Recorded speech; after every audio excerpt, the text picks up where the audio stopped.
happens. Boom. We So we're a live. lot. We live, baby. We live. Okay, so I'm on my YouTube page right now. Uh, Let me go onto my channel. Let me pull up the chat real quick. Okay, I see it. I got Hey, it. remember to turn the volume down too on the actual YouTube page. Otherwise, we'll get a really bad laggy echo. Right, right. I just turned it off. All right, so I got the link. Let me go into groups. Uh, can you hear me? Yeah, I can hear you. Okay. All right. Perfect. And Georgia I drone just pilots. I just tested it. Let's see if comments are showing up.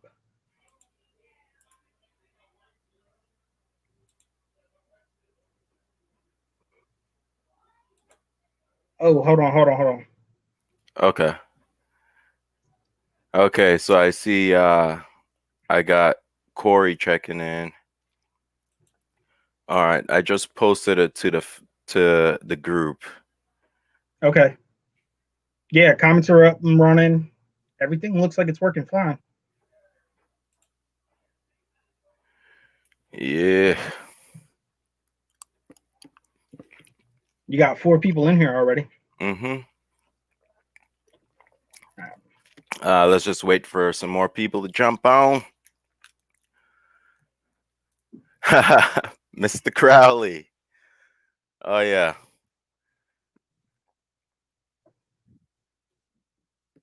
Oh, this is pretty cool. So in StreamYard, it pretty much the comments that go on from YouTube just comes on in StreamYard. Sorry guys, Yeah. I'm like I was So gonna I was gonna do this the old-fashioned way and have my phone on a mount pointing towards me and do it the getaway till I was like, hey, I have all this camera gear. You should just do StreamYard.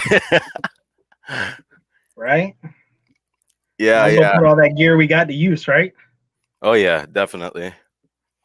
All right. The So only difference is the comments that are showing up in the comment section over there are going to be a little laggy. yeah, that's fine. He said set chat for live or I'll miss chats. What does that mean? It should already be set chat for live.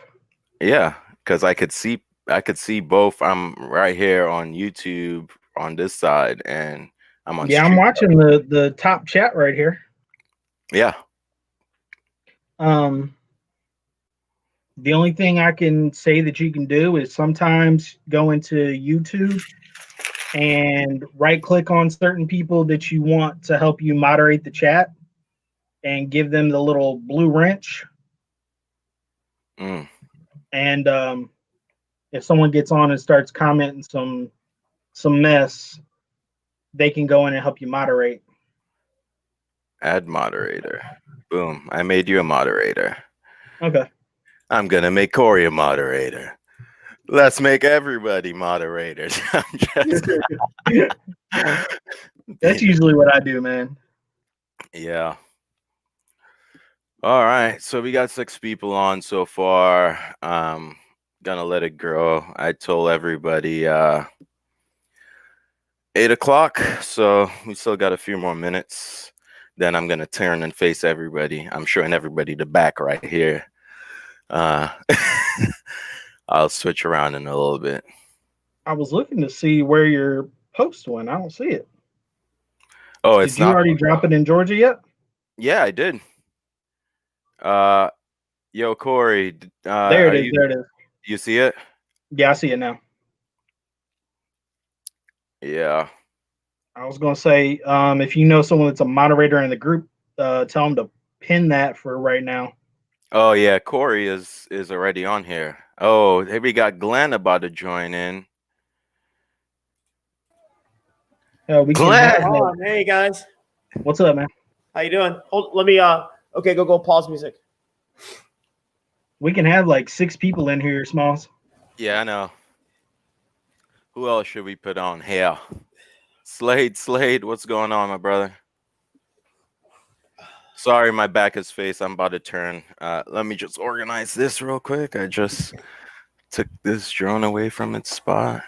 Put this Don't on trip here. on any wires, man. Oh, I almost did that the other night.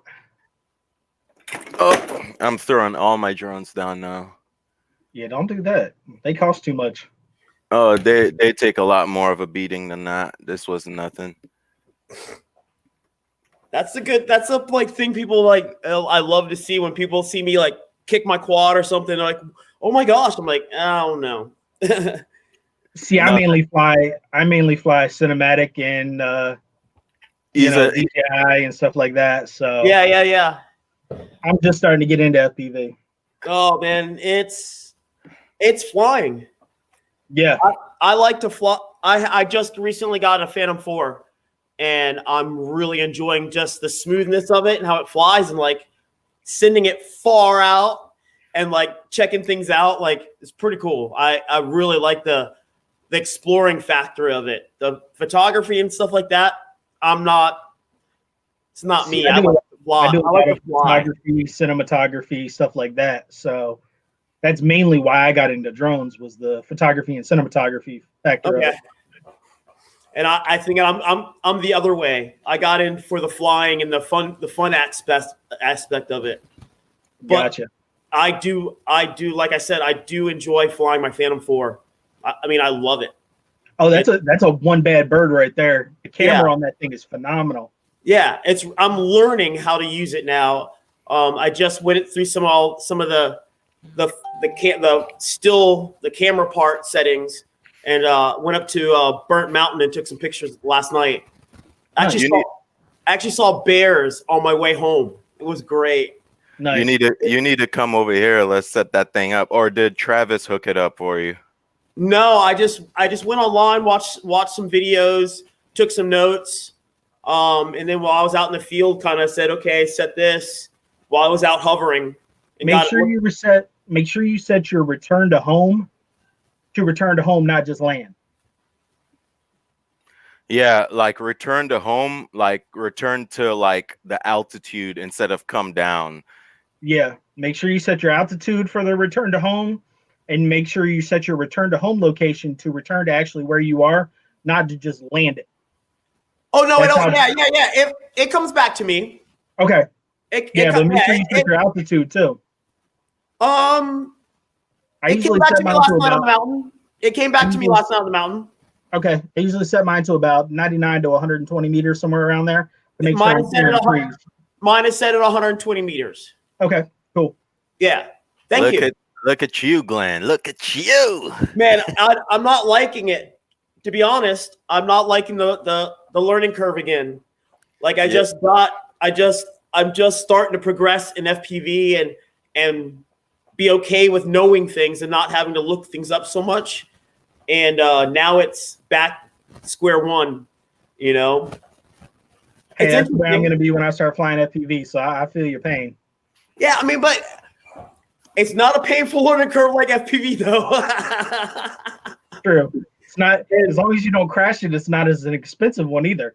Right. And I think I'm for now, I have that grasp where I won't. Yeah. You know? You know how to fly already.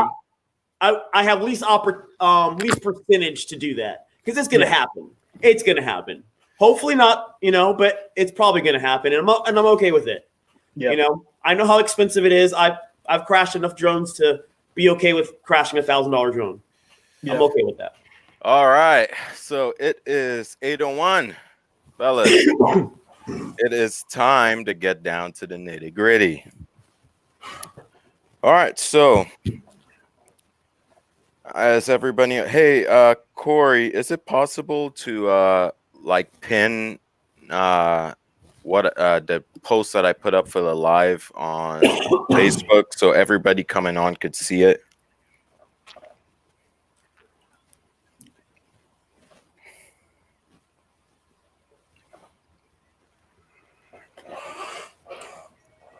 Yeah. Okay. So, guys, good evening to all who's on here. My name is Keetal Small. Everybody calls me Smalls. We also have good buddy of mine, Glenn, on here, who is also an FPV fanatic. And we have my boy Mike on here, who is also in the Georgia Drone Pilots group. He is where are you at? You're in Brunswick. Where is it? No, I'm in Waycross, In Waycross. right on the Um, edge of the Okefenokee Swamp. yeah, and he is really interested in FPV, and I usually go live with him on his live chats. So I brought him on here. He's kind of like a moderator because now I'm facing here. I can't see anything on my screens. So he's gonna be, reading out questions for me, answering a couple. Also, Glenn is gonna be on here answering a couple questions. I don't know how many people we have on here. 5. Should we wait a little bit so some more people to be on? I mean, we always can. Yeah. Because I know there are so many people who are interested in coming on. They all know the Did you? time.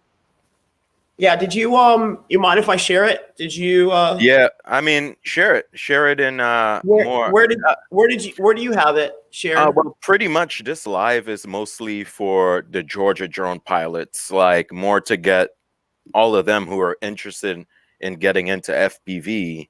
So I was like, hey, that would probably be the best way is to just do a live and put it, on Georgia drone pilots. And, anybody who's interested in getting into FPV could just hop on there and, get a full introduction to FPV. So that was the main goal. I'm gonna share it on your other 2 posts real quick, Smalls. Okay, yeah, share it.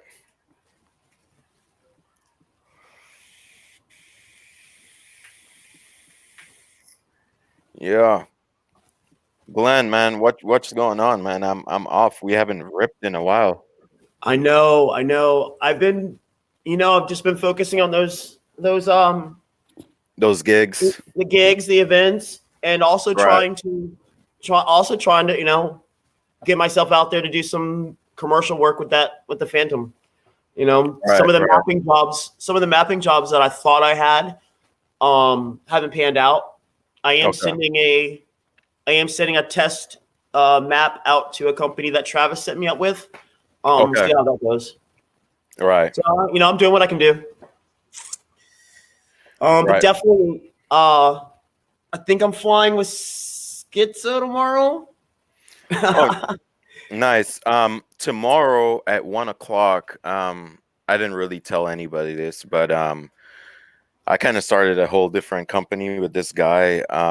And he sells a lot of like stock videos, like for big companies, and he's been doing it for a while. He's like a pro editor, and he's like, yeah, I do drone stock footage, and he showed me what his account looks like for last year, Yeah. and I felt like slapping myself in the face. And he was like, hey man, I saw some of your work, and man, you do a lot of nice cinematic stuff.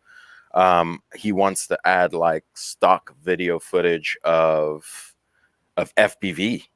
And he's like, yeah, man, let's link up tomorrow. So I think we're meeting up tomorrow in Atlanta. I think one of his buddies like is in some really nice building in Atlanta, and we're gonna launch from, I think, like the top floor of a building, and I'm gonna do long range around the buildings in Atlanta tomorrow. All right. We got 2 questions, Smalls. Okay, we got 2 Someone questions. said, how long should someone spend on the simulator before flying? Okay. All right, so let's address that. Corey, that's my boy Corey. Mike, I'm pretty sure you know Corey and Georgia Drone Pilots. He's Yes. like, yeah. So Corey, for me, don't say there's amount. I don't give it a time. It's all about how comfortable you feel. If you understand what I'm saying, everybody learns differently. I know people get into FPV and it clicks. For example, Jack was at my house, and I did go live while he was here, and I was amazed, like, of how well he did flying FPV for the first time compared to how I was. So it's all about how quick you catch on. So I don't give a time. I just say just getting there, get on it, and just keep going until you feel comfortable to actually go fly actual FPV drone. The other question was, what kind of RC do you need for your simulator? Okay, so pretty much any radio works. I know a lot of people, yeah, a lot of people call them controllers, radios. I call it a radio. So if I hear me say radio, I'm talking about your transmitter. So for me, I've had a couple. First, I started off when I got a drone from this guy. It's a Walkera F210, and it was like a deviation radio that was garbage. Uh, then I got FR Sky X9D, and I stuck with that for a long time, and that's what a lot of pilots use.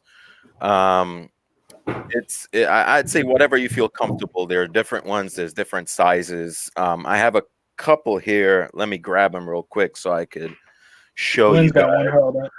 Yeah. Okay, Glenn. Okay, so Glenn. Oh, that's the deviation. You got that nonsense as well. Nobody uses that thing. For me, I use. This is my radio right now.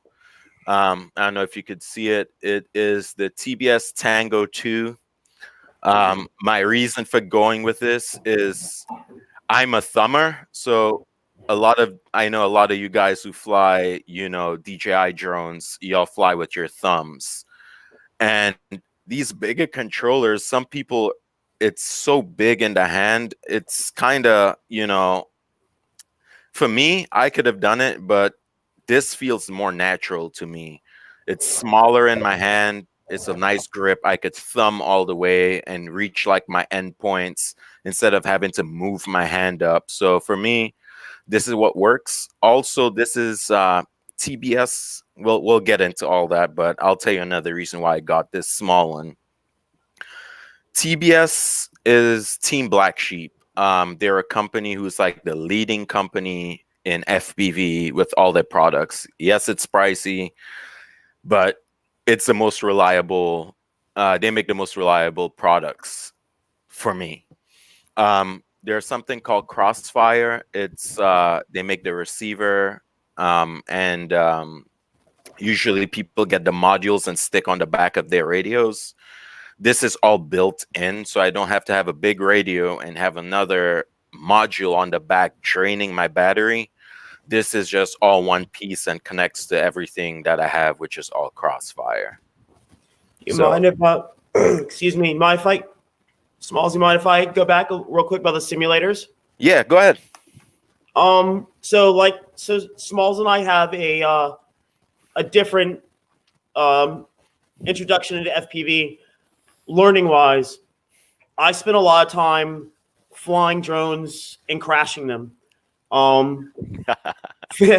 never had a computer capable enough to run a simulator, and I still don't. And I've been flying. I looked at my Drone Nation account. It's 3.5 years. But I flew a lot and crashed a lot. But I also, at the same time, I got to learn how to build a lot and fix a lot and repair a lot. So it's a give and take. For me, it was just because what felt too sterile, wasn't organic enough to fly. So it never turned me on, and I never really cared to do it. But I have flown with Smalls on sims for fun.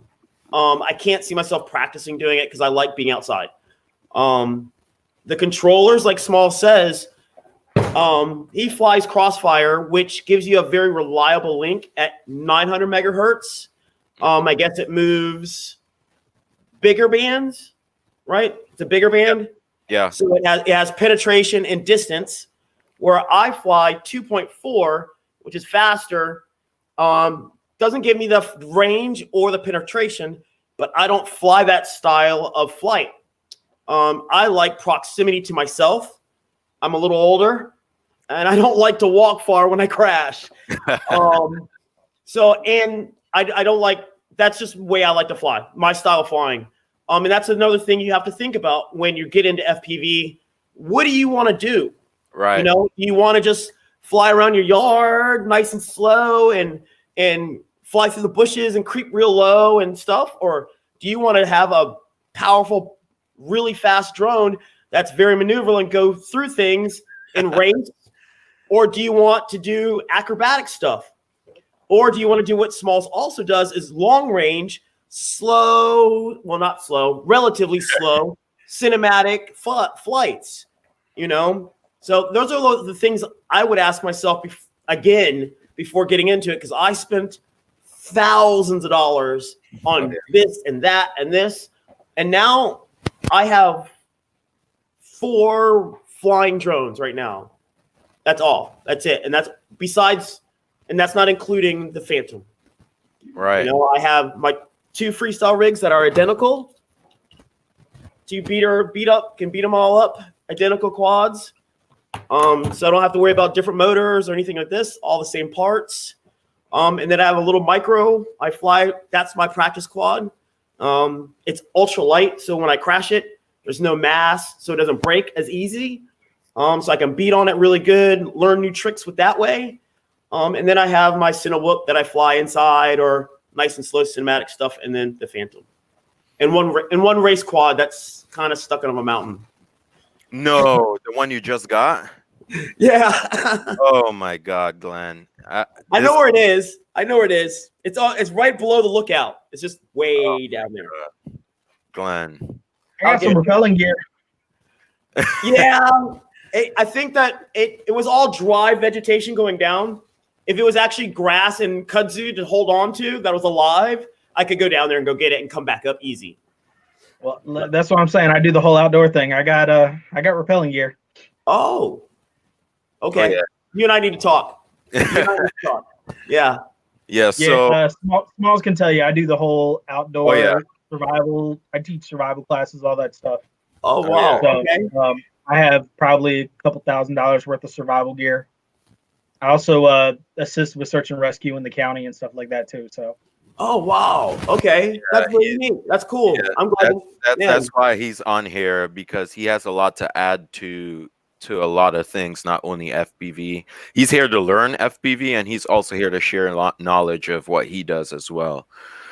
So getting back to what I was saying, so for me, I am all about cinematic stuff. Yes, I do the little flips and tricks here and there, but it's not my focus. As you all know, I'm into the filming industry, and that's my main focus. So most of my rigs are meant for cinematic flying. Some of them I do have. You could see them all up on the wall. Most of them have really slow rates. Now, before I say rates, we'll get into that. But let's start off with what's needed to get into FPV. Okay, we got one other question. If you want to hit that one before we go in. Yeah. The other question was from SSH Drones. I was considering Beagle Drones FPV. Any thoughts on their drones and RC? Okay, so I've seen this company, Glenn. Remember, I sent that in the Sunday Flying group. This company who's like making everything themselves, like transmitter, like the whole thing, FPV ready to go.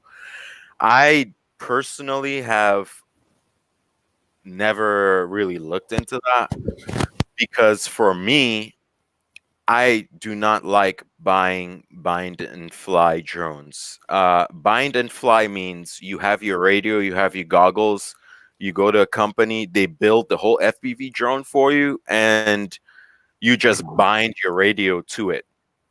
The reason why I don't like doing that or telling people who are getting into FPV to do that is because when you break it, it's like you're just probably going to quit, or you're going to get onto YouTube and be lost in so much to learn how to repair it, because you don't know what components are in there.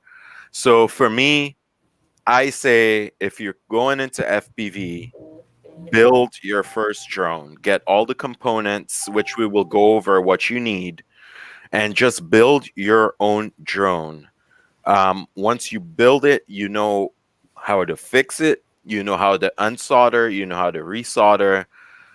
you know how to do it without a headache, which will be a headache getting into it. Myself and Glenn are, I think, the most prominent FPV pilots in Georgia Drone Pilots Group, and we're always here to help and assist with anything that you guys need, any questions or whatever. So that's my take. Do not buy a bind and fly. We will get into the whole DJI FPV drone that's coming out here pretty soon, but that'll be for later. So what is needed to get into FPV? Your first purchase should be a radio.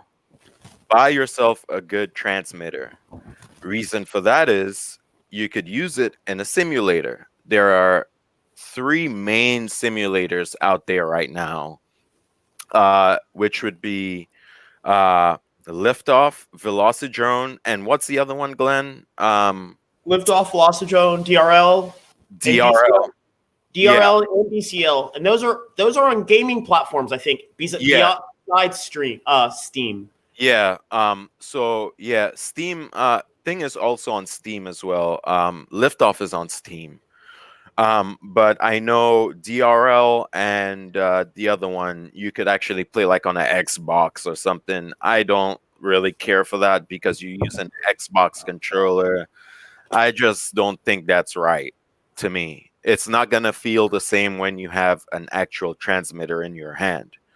So I would stay away from that. So number one purchase is a radio.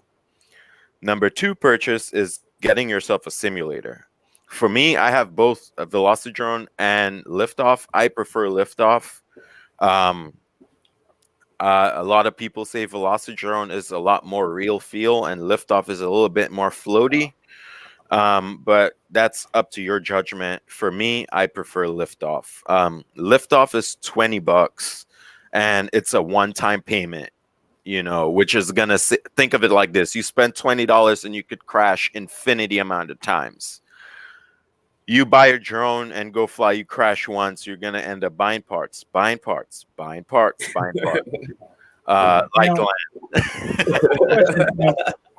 that one that you were flying on my stream, that one the other night, which one was that?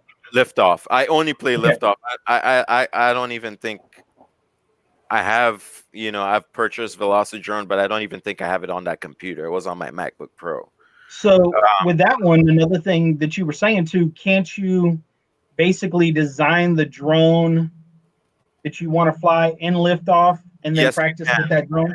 Yes, you can. Okay. So what you could do in Liftoff, what I will do, I guess after I talk about all components and stuff, I will actually go into Liftoff and I will show you guys, what you could actually do in there. It's literally a simulator. It's not a game where you select your character and fight. You know what I mean? You could choose from a bunch of drones that they've built in there, but you could actually go in there, choose your frame, your motors, your ESC, tune it, even PID tuning, which we'll get into, even your rates. All of that is important. So I always tell people that's where you start. I did not start there. I was a knucklehead. I saw FPV and I was like, oh my God, I need to get into this. I went ahead and bought a whole bunch of parts. I looked up what was the fastest motor. I looked up like all the best components. And I built myself a 4S drone. And literally, where I'm standing right here, I watched Joshua Bardwell. And this is another guy who I will highly recommend when it comes to not flying techniques, but knowledge of all components and like the behind the scenes and software and tuning and all of this stuff. Joshua Bardwell, if you don't know about him, you need to know about him if you're going into FPV. I give all praises to him because when I started into FPV, I didn't know anybody who flew FPV. I met Glenn and a couple other guys later on after I had like 3 drones and didn't know how to fly them. So I would say Joshua Bardwell, a big thank you for everything that you have put towards this community. Amazing guy. So radio. If you need to know which one you want to get, there are different price ranges. Glenn, I think you use the QX7, right? Yeah, I use a QX7. I've had the same radio for two 2 years, maybe three, almost 3 years. Yeah. Same radio. Yeah, from the time I've met you, you've had that radio. Yeah. So this is like I would say it's an entry level price. There's different models to that. There's different like levels to that one. Yeah, Uh, it was $100. yeah. It was $100, and it's capable of doing whatever I want to do for the last 3 years, and Yes. fly all my drones off of one radio.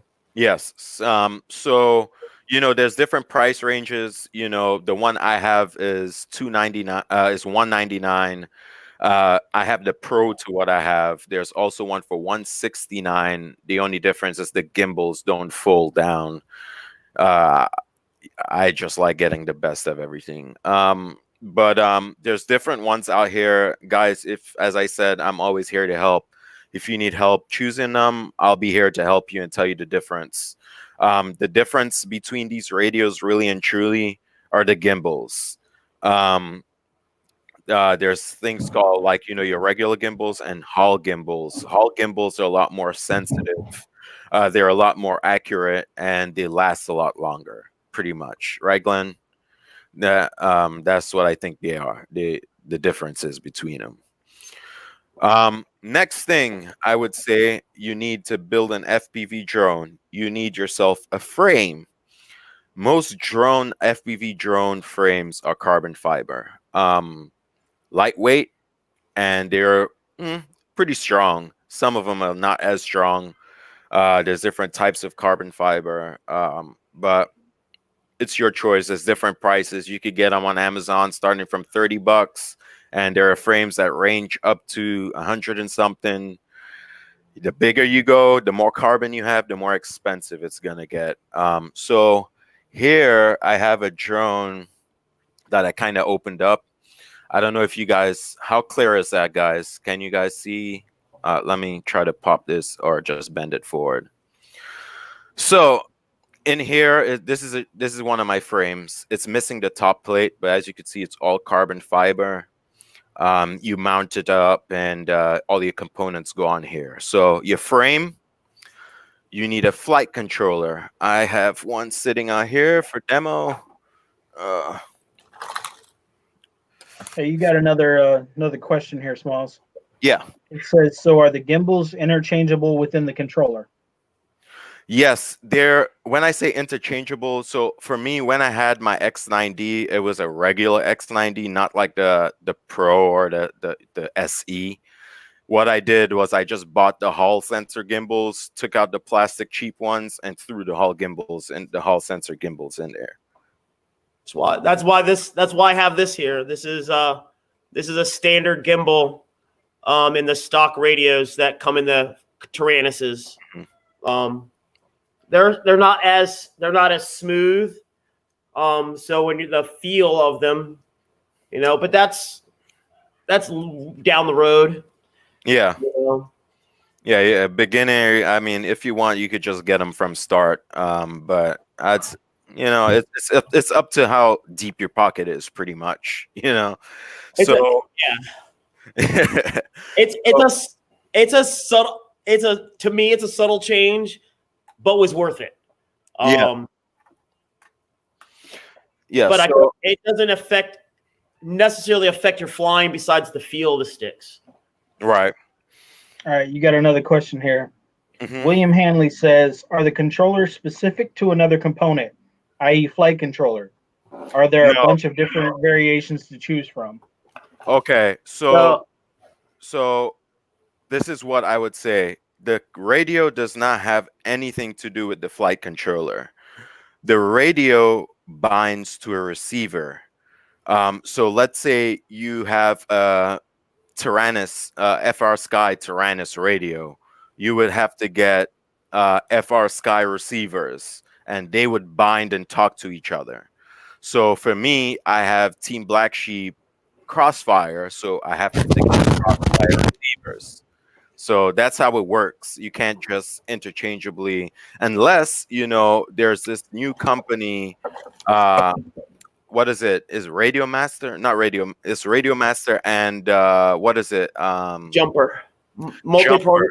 multi protocol. Yes, they're called multi-protocol radios, and a lot of people are jumping on that.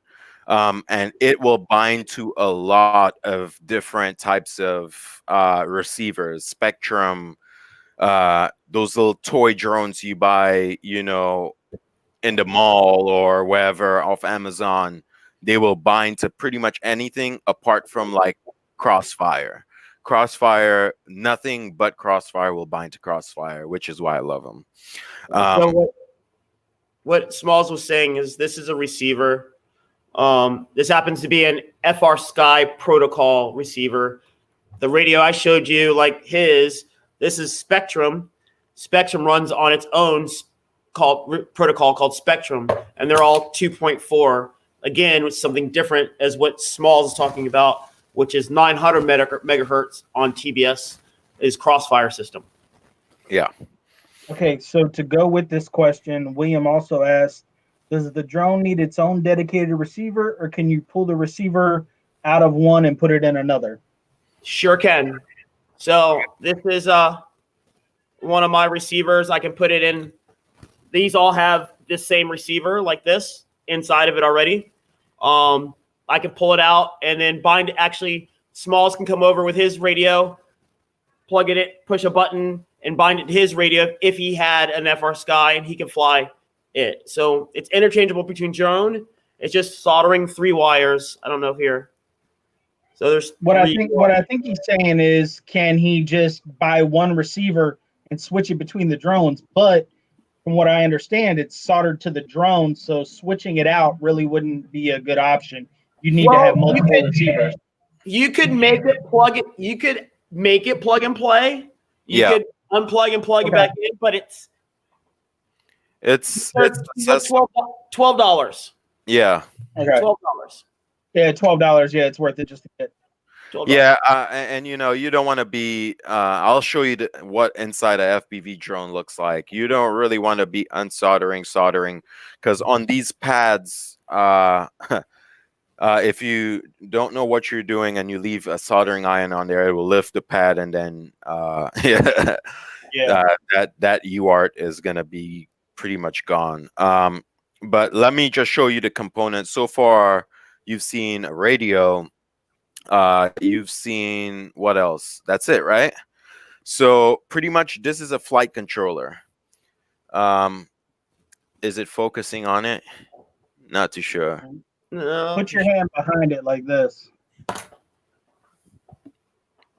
There you go. So this is a flight controller right here. This is actually a F7 flight controller. There are F4 flight controllers. The difference is the processors. F7 is better than F4, but hey, who's shouting? But this is the flight controller, and this is what pretty much everything would pretty much connect up to. So you definitely need a flight controller. Right under it, this is what you call it ESC. This is a 4-in-1 ESC. Is it light? Is it dark? It's a little dark in there. Yeah, I may need to. He's got one on the bottom for you. Yeah. Oh, yeah. So I'll let. Yeah, this is a 4-in-1 ESC. And pretty much, it's 4 ESCs. Each ESC connects to one motor. So an ESC is an electronic speed controller. So what that does is your stick input goes into your receiver. Your receiver is connected to your flight controller, and your flight controller tells your electronic speed controller, hey, motor, spin this way, pretty much. So that's needed. Sorry. Yeah, you're fine. So yeah, so that's what you call a stack, what Glenn is holding up. It's the 4-in-1 ESC And oh, I'm looking at the wrong thing. Yeah, so and your flight controller. And they pretty much stack up together. I actually have one in a quad right now to show. And So or SSH drone says, are there any starter kits that come with all this? Yes. yeah, there are, but most of them are like bind and flies. Really, they come Oh, ready built with like a control and everything. That would be like the Cinewhoop or the Tiny Hawk or something along those no, lines, correct? Smalls. Um, HGRLC or somebody at Grayson, they actually have a kit that has all the pieces in it, and you build it. And it might even Oh be yeah, a yeah. it Get might up. be Blade said FPV has them. I remember. XILO kit from FPV. yeah. Some they have kits like that that are everything's together. You don't have to worry about different parts, and then you build it. You know, Yeah, that's a true kit. You know, yeah. It's but Smalls, but for like you and I'm, maybe not. I yeah, I like, but then that's the thing. It's personal preference. right. I buy bind and flies on an occasion. I like them. I don't like building as much. I Yeah. crash a lot. You Well, know. you know me, I'm addicted to building. I am addicted to building more than flying. Glenn will tell you, man, when the pandemic hit, I kind of like I have a family. I kind of went into like this mental thing where the only thing would like get me away from not thinking about, not being in work was building drones. And he could tell you this wall that I have right here was covered in drones. I had 16 FPV drones on this wall, and I sold them all to get my professional gear and camera gear. But what I'm gonna do here is actually grab this camera and actually get close up on this build I have right here. Just bear with me 1 second so we could start going over all the components close hand and in light as well. Give me 1 second. See, Glenn, what I'm eventually going to want to get is, and I'm going to be getting with Smalls on this, I want to get something for cinematography. I just got approached by a local independent film that's doing some stuff around here, trying to start their own little film company, and they Okay. want some drone footage. So Okay. I'm trying to get the Smalls level is basically what I'm trying to do. Like it is. Be honest, man. A Cinewhoop. If you're gonna get into like flying proximity to people and stuff like that, a slower cinematography stuff. Yeah. Cinewhoops are a blast to fly slow. It is fun to Yeah. fly slow. I love my Cinewhoop. Yeah. All right. So here you could see like a stack. Well, this is not really a stack, but this is we showed you what a 4-in-1 ESC is. This is actually a flight controller here, which is KISS, which is a whole different firmware. This is like the Mercedes-Benz of drone, like FPV drone flight controllers. They're expensive, but the flight characteristics they give is amazing. Under here is something we didn't tell you about, which is a PDB. PDB stands for Power Distribution Board. So what this is, it will receives the power from the main lead and shoots it everywhere else. So on this drone, I have individual ESCs. So the ESC Glenn showed you was a 4-in-1, which is this right here, where all ESCs, so you see you have 1, 2, 3, each motor has 3 wires, and they would connect it 1, 2, 3, and next motor would go 1, 2, 3. So on this one, it's all individual ESCs on the arms, and they connect individually to the flight controller.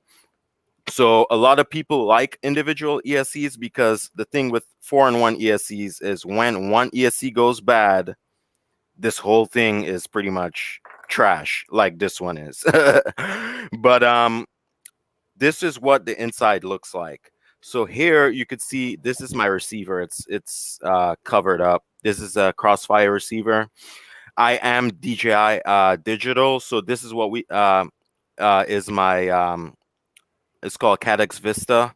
So it's one piece. It's your antenna, your pretty much VTX, which stands for video transmitter, and it has the camera, which is on the front. So whatever you see is fed through here, and the antenna sends this signal to these antennas on my goggle. So they send and receive data back to each other. So that's what makes it FPV. It's first person view. Whatever the drone is seeing is what you see in your goggle. So next components that you would need building an FPV drone, of course, are motors. Here you need obviously 4 motors, and these are RC and power motors. Try to focus on it right here. There we go. Yeah, so I love these motors. I don't know, they're just something about them. Geez, did you guys lose video? Yep, just now. Now we just did.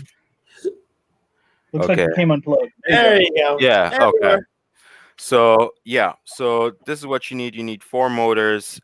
I don't know if anybody here is interested in going analog. But I know most of you guys on here are from the Georgia Drone Pilots group, and you love that HD. Going analog will probably make you throw up, and you're going to be like, what garbage is this? So I would recommend going. Oh my God, why does this keep doing this? Yeah, you were freezing a little bit there. Yeah, I think it's because I'm moving this cord too much. 1 second. Yeah, I need to put this back. Do I have video on my There back you go. up? Yeah, you got Okay. you got feed. You got peanut butter all over the camera. Yeah. So, so of course, yeah, as you said, peanut butter. Obviously, you need props. There are different size drones. This is a 5-inch, which means the prop size is 5-inch. When you're building, you kind of want to know what you're getting into. So you can't say, hey, this size, as you could see on here, it says 2207. So 22 would be the size of how wide the motors are, and 07 would be the height. So the way it works, that's the stator size right there. So 2207, let's say if I had like a 2208, it would be a little bit of a taller motor. And the taller the motor are means more speed. The wider they are means more torque. So if I'm right, correct, right, Glenn? I was Yeah. just looking for a big motor to show the difference. Oh, Obviously pretty standard. I have big motors. I know. Yes. Yeah. We all know you got big motors, small. Yeah. We can't compete with some of the stuff you got, man. Yeah. So yeah. So I don't know. You guys could see. So that's my take. Also with motors, there are different KVs. So this one, let me see if I could zoom in a little bit more and kind of focus right here. This one is, yes, 1860 kV. So depending on your kV, it depends on the power that it could withstand. So this is a 6S motor. They can handle up to 6S. In Betaflight, I mean, you could have a 2700 kV, which would be more related for 4S, but you could use a 6S, but you have to set up a throttle cap so you don't pop them, pretty much. So pretty much these are like the main components: your props, your motors, your frame, your FPV camera. With DJI, you don't have to worry about getting a camera, a video transmitter, and an antenna separate because it's all one piece. This is a Cadex Vista, which is a lot smaller than a regular size air unit. The air unit, I probably grab one right here and show you. Just give me 1 second. Which one? There we go. Sorry, all my quads are like girly colors and all colorful, but I like them, and you will know why I like them when you start flying FPV. If they're all black and fall somewhere, you will never find it. So I like bright colors on my drone so I could spot them easier. But this Now, is the don't they make DJI. a beeper for it too? Yeah, there Yeah, are they do. beepers too, but I use my motors as beepers. Okay. I only put beepers in like long range, like quads with like an independent battery. So but I use this is the DJI Air unit right here. It's a lot larger, a lot heavier. But the good thing about it is, if you're trying to capture footage, if you notice, I also have GoPro mounts because I run a GoPro Hero 8 in my builds to capture my footage. And this here, the Air units take an SD card while these Cadex Vistas don't. So you could actually record DVR on here up to 1080p. Which I posted a video of Jack's drone, and that's what I recorded 1080p. I didn't throw a GoPro on there. So let's get back to sizes. So remember when I said there are different motor sizes? This one, as you could see, is 2306. So this one is 2207. So really and truly, this motor is a little bit taller than this, but this one is wider. Now, the reason why you want wider motors are, for one, this is a 5-inch. Let me zoom out a little bit. This is a 5-inch and this is a 6-inch. If your motors are not powerful enough to spin this prop, it's gonna, pretty much defeat the purpose. It So won't be able basically, to. what you're saying, Smalls, is the wider it is, the more torque it is, the more power Yes, you're going to. Okay. yes. So this one is a 2306, so it's a lot. It's wider. It's one step high wider than these. There are different ones on. I have up here. I will show you. Oh, don't disconnect. Good. This on my 7-inch long range, as you can see, they're pretty wide. These are 2807s on here. Let me just pull it down and compare the sizes for you guys. If you could see the size right here, see Holy how crap. much. Yeah, it's See a the big difference? difference. Yeah, because this is a 7-inch prop, so it's a lot heavier than a 5-inch or a 6-inch. So you need the motor power to spin these props up so that it could be efficient and do what you need them to. So that's what you need: your frame, your motors, your props, your flight controller, ESC or ESCs. If you do go individual ESCs, you may need a PDB, but there are also flight controllers called AIOs, all-in-ones. So what it is, it's a flight control and a power distribution board at the same time. So you kind of don't need to use a PDB like this one. Then you have motors like this size. This baby is down right now. That you could kind of see the comparison of it to the size of my hand. And these are, I forgot the size. These Looks like you are, dug a little dirt on that one. yeah, it took a pretty nasty crash. Nice. That was nice. Yeah, yeah, Hey, you're supposed to be flying with it, not using it for a weed eater, man. yeah. This is what happened. I tried these props, which are supposed to be pretty good, and these motors were so powerful, it pretty much ate out the inside of this prop and it went down and broke 3 arms. So Holy crap. yeah, this is what you call beast class. It is a monster. It produces about I'd say about 18 to 19 horsepower. So And basically, what you're saying is the little threads in there that hold that prop tight to the motor just stripped out.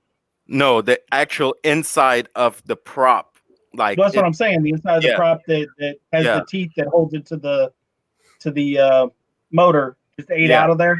yeah. Wow. And if you want to see what compared size, these are 13-inch props, so obviously you need bigger motors. This is the size of a 5-inch drone next to it.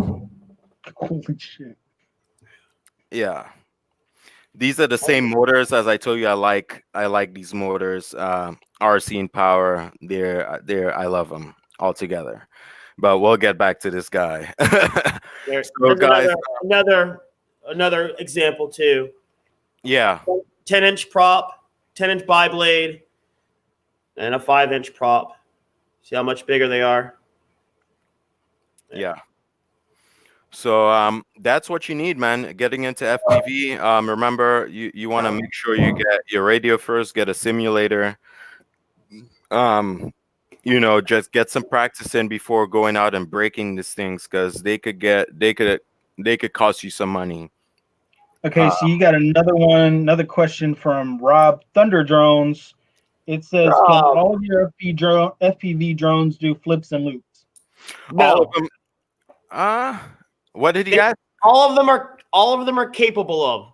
Yeah, Inside, like Smalls was showing you, inside your flight controller, I can hook up to the firmware.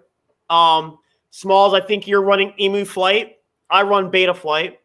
I run everything. I have an Emu Flight build. I have Beta Flight. I have Kiss. I have Falco X Flight 1. Why does Yeah, this not so surprise me? yeah, so with Rob, so within the firmware, you can set up parameters of it being able to assist you coming back with a horizon, or you can have it so it's stable where it'll only pitch and roll so many different degrees. Yeah, And then in Beta Flight, there's actually an acro trainer that will allow you to do flips and rolls with very small amounts of assistance to come back to horizontal. There is an in between both, and then there's a trainer. So it's very possible to set it up to do certain parameters. I teach people with just stability first off, so just so they can get the hover and they don't have to worry about pitch and roll and holding it. Unlike DJI equipment, once I take it off, it's locked. When I arm my quads and go to power it up, it's gonna have ground effect and it's gonna want to drift, and it's hard to teach somebody by having them to learn how to hold it, that when it's wanting to go 100 miles an hour right off the gate. yeah. There's pretty much what he's saying. There are different modes that you could set up with your switches. So it'll be stable mode. What that would do, it will only allow your quad to, I think, tilt 25 degrees. Yeah, So I think it's 25 or 33. I think it's 25. So even if you pitch all the way forward, it will stick like almost like a DJI drone. It won't flip over. The second would be horizon mode. What that would do, it'll allow it to flip, but once you drop the stick, it will go back to center and level itself out. So you could like go up, hold it to the right, it'll flip, and once you drop that stick, it's gonna just level itself out. And there's full acro, which most FPV pilots fly, where if you push your pitch a little bit and put it back to the center, it's gonna stay that way and keep moving forward. When I started FPV and I started flying with Glenn and the rest of the boys, I was flying in horizon mode. And they're like, man, you just need to go acro. It's going to be a lot easier because you don't have to keep your finger pitched forward for it to continue moving forward. You just hit it a little bit to where how much tilt you want, and you just manage with your throttle to keep it at that height, like, that altitude.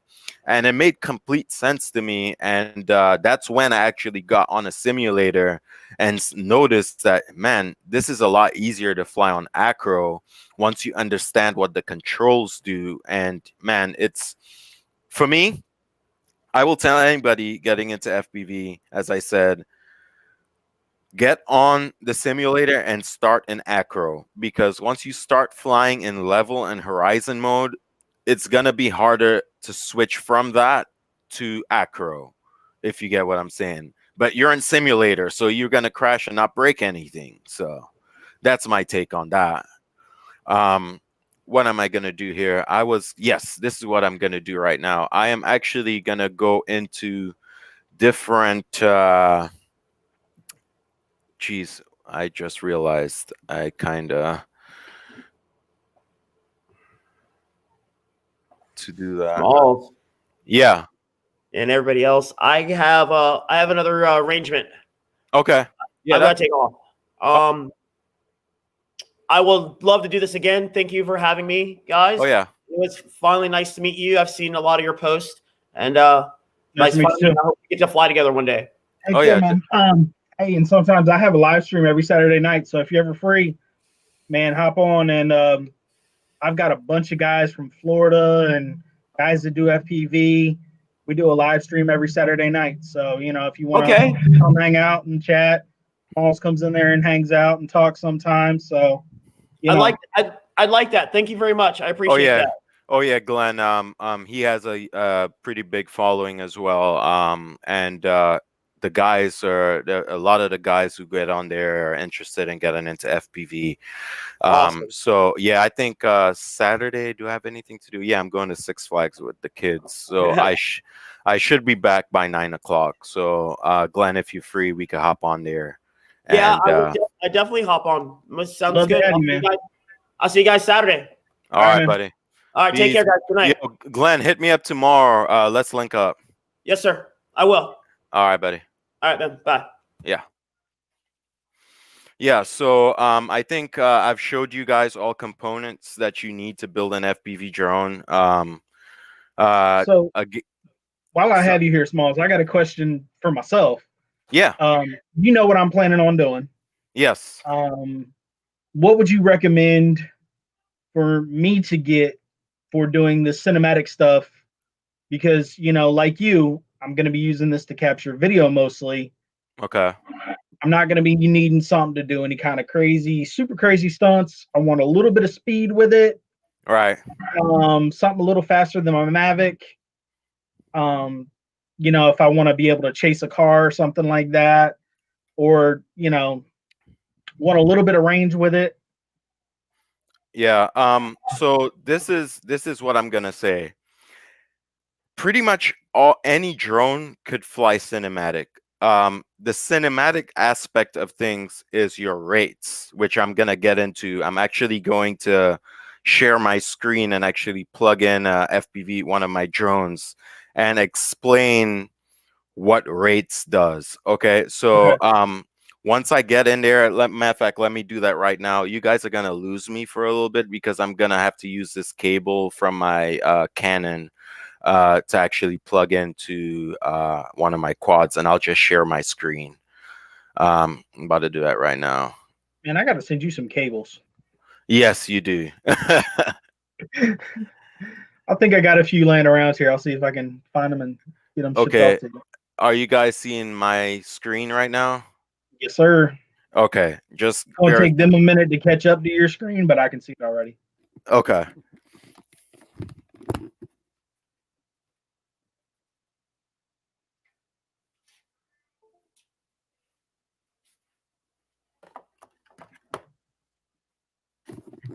Okay. Can you still hear me? Yes, I can hear you. Okay. So SSH Drone said, quick recap. He's taking notes. Radio simulator frame, transmitters, motor, props. You kind of forgot one big thing, buddy. He forgot his flight controller and ESCs. No, you forgot something too. What? You need goggles to run this thing. Oh yeah, well, I mean that's a given. Okay. That's a given. Would it throw some recommendations for goggles out there too? DJI. Don't. Yeah, I because really and truly DJI. I mean, there is this thing called shark bite, frostbite, or whatever it's called. I don't really care, but that's what Chris Hope got. He got them shark bite goggles, I think. It's pretty much analog plus it's not digital. What I will get, the video feed I will get from those DJIs, that will never be able to do. There's plenty of videos on what you would call it on YouTube. on YouTube showing the difference, and you see a tremendous difference on what it looks like. So yeah, that's my take on it. DJI all the way. Okay, so I've just connected a quad. Okay, so William said that's basically what he's looking for too. He's not really interested in racing per se, but he is an action sports photographer and wants to be able to shoot different sports, football, soccer, basketball. Yeah, So he would be kind of looking at the same thing that I'm looking at. right. Yeah, and I'll explain to you, if you're doing stuff which gets pretty close to people, you want a cine whoop. What a cine whoop is, they're not meant to fly fast. They're slow flying, very stable builds. You use them to do stable indoor. The props are covered up. You don't have much camera tilt, so it moves really slowly. And I would say that's where, if you're flying indoor, there are different sizes and whatnot. But this is beta flight, guys. So most people, that's what they use as beta flight. This is what you call a configurator. Oh, I need to run this. I hate this thing for that. Let me just close this real What quick. William said, so are the goggles video transmitter completely independent of flight controller, receiver, and radio? Okay, so the goggle has nothing to do with the flight controller, has nothing to do with any components on your drone apart from those air units or the vistas that I showed you. Remember, the goggles speak to your video transmitter, and your receiver speaks to your controller. So you have two sets of transmissions going on, one for video, one for control. I'm just going to let this run real quick because I plug up so many different flight controllers into this. This is what you call a driver fixer. So it'll fix the driver on the flight controller so I could pick it up. So that Gotcha. usually takes a little bit to run. So that radio you got, because you're a thumber too. How much Yeah. does that one run? That one is $199, and there's that same exact radio, but the only difference is that the gimbals don't fold. So that's the only difference for me. But I needed the foldable ones because I like to just toss things in a bag and not worry about damaging my gimbals. Okay. All right. So with that one, what's the price difference on that? It's $169. Okay. But they do exactly the same thing. Okay, there we go. Okay, so now that my screen is back up, I actually connected my drone to the computer, and this is the configurator that you pretty much have to do everything with. This is the next most important part of, and the most troublesome part of FPV is configuring. It could be a headache, and this is what took. Building was easy for me, but this part wasn't. Pretty much on a flight controller, there are things called UARTs. On each flight controller, let me see if I could pull one up here. Yeah. Let me pull something up. Let me show you what I'm talking about. Let's say T.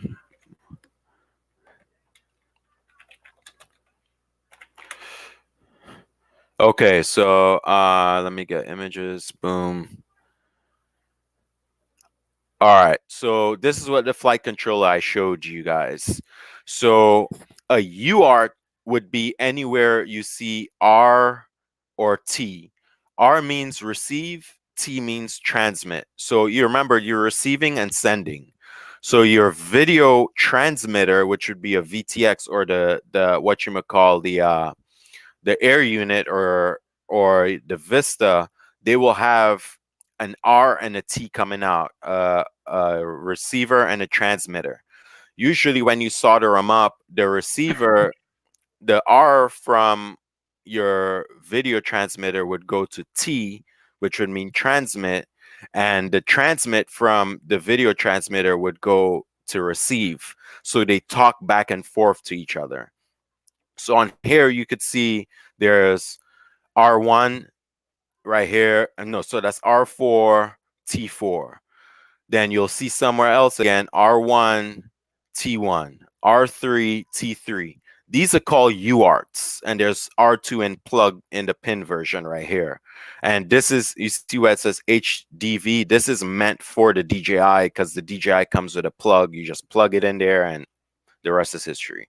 So I'll go back into here, into my configurator and show you. So you see that UART1 right here, that would be R1 and T1 on your flight controller. So on this build right here, I have plugged in my MSP is my DJI. So I need to turn this on so I could get control of like my OSD. OSD means on-screen display, which is right here. I'll show you. So on-screen display will show me how many satellites I have because I have GPS on this. And this is what this will do.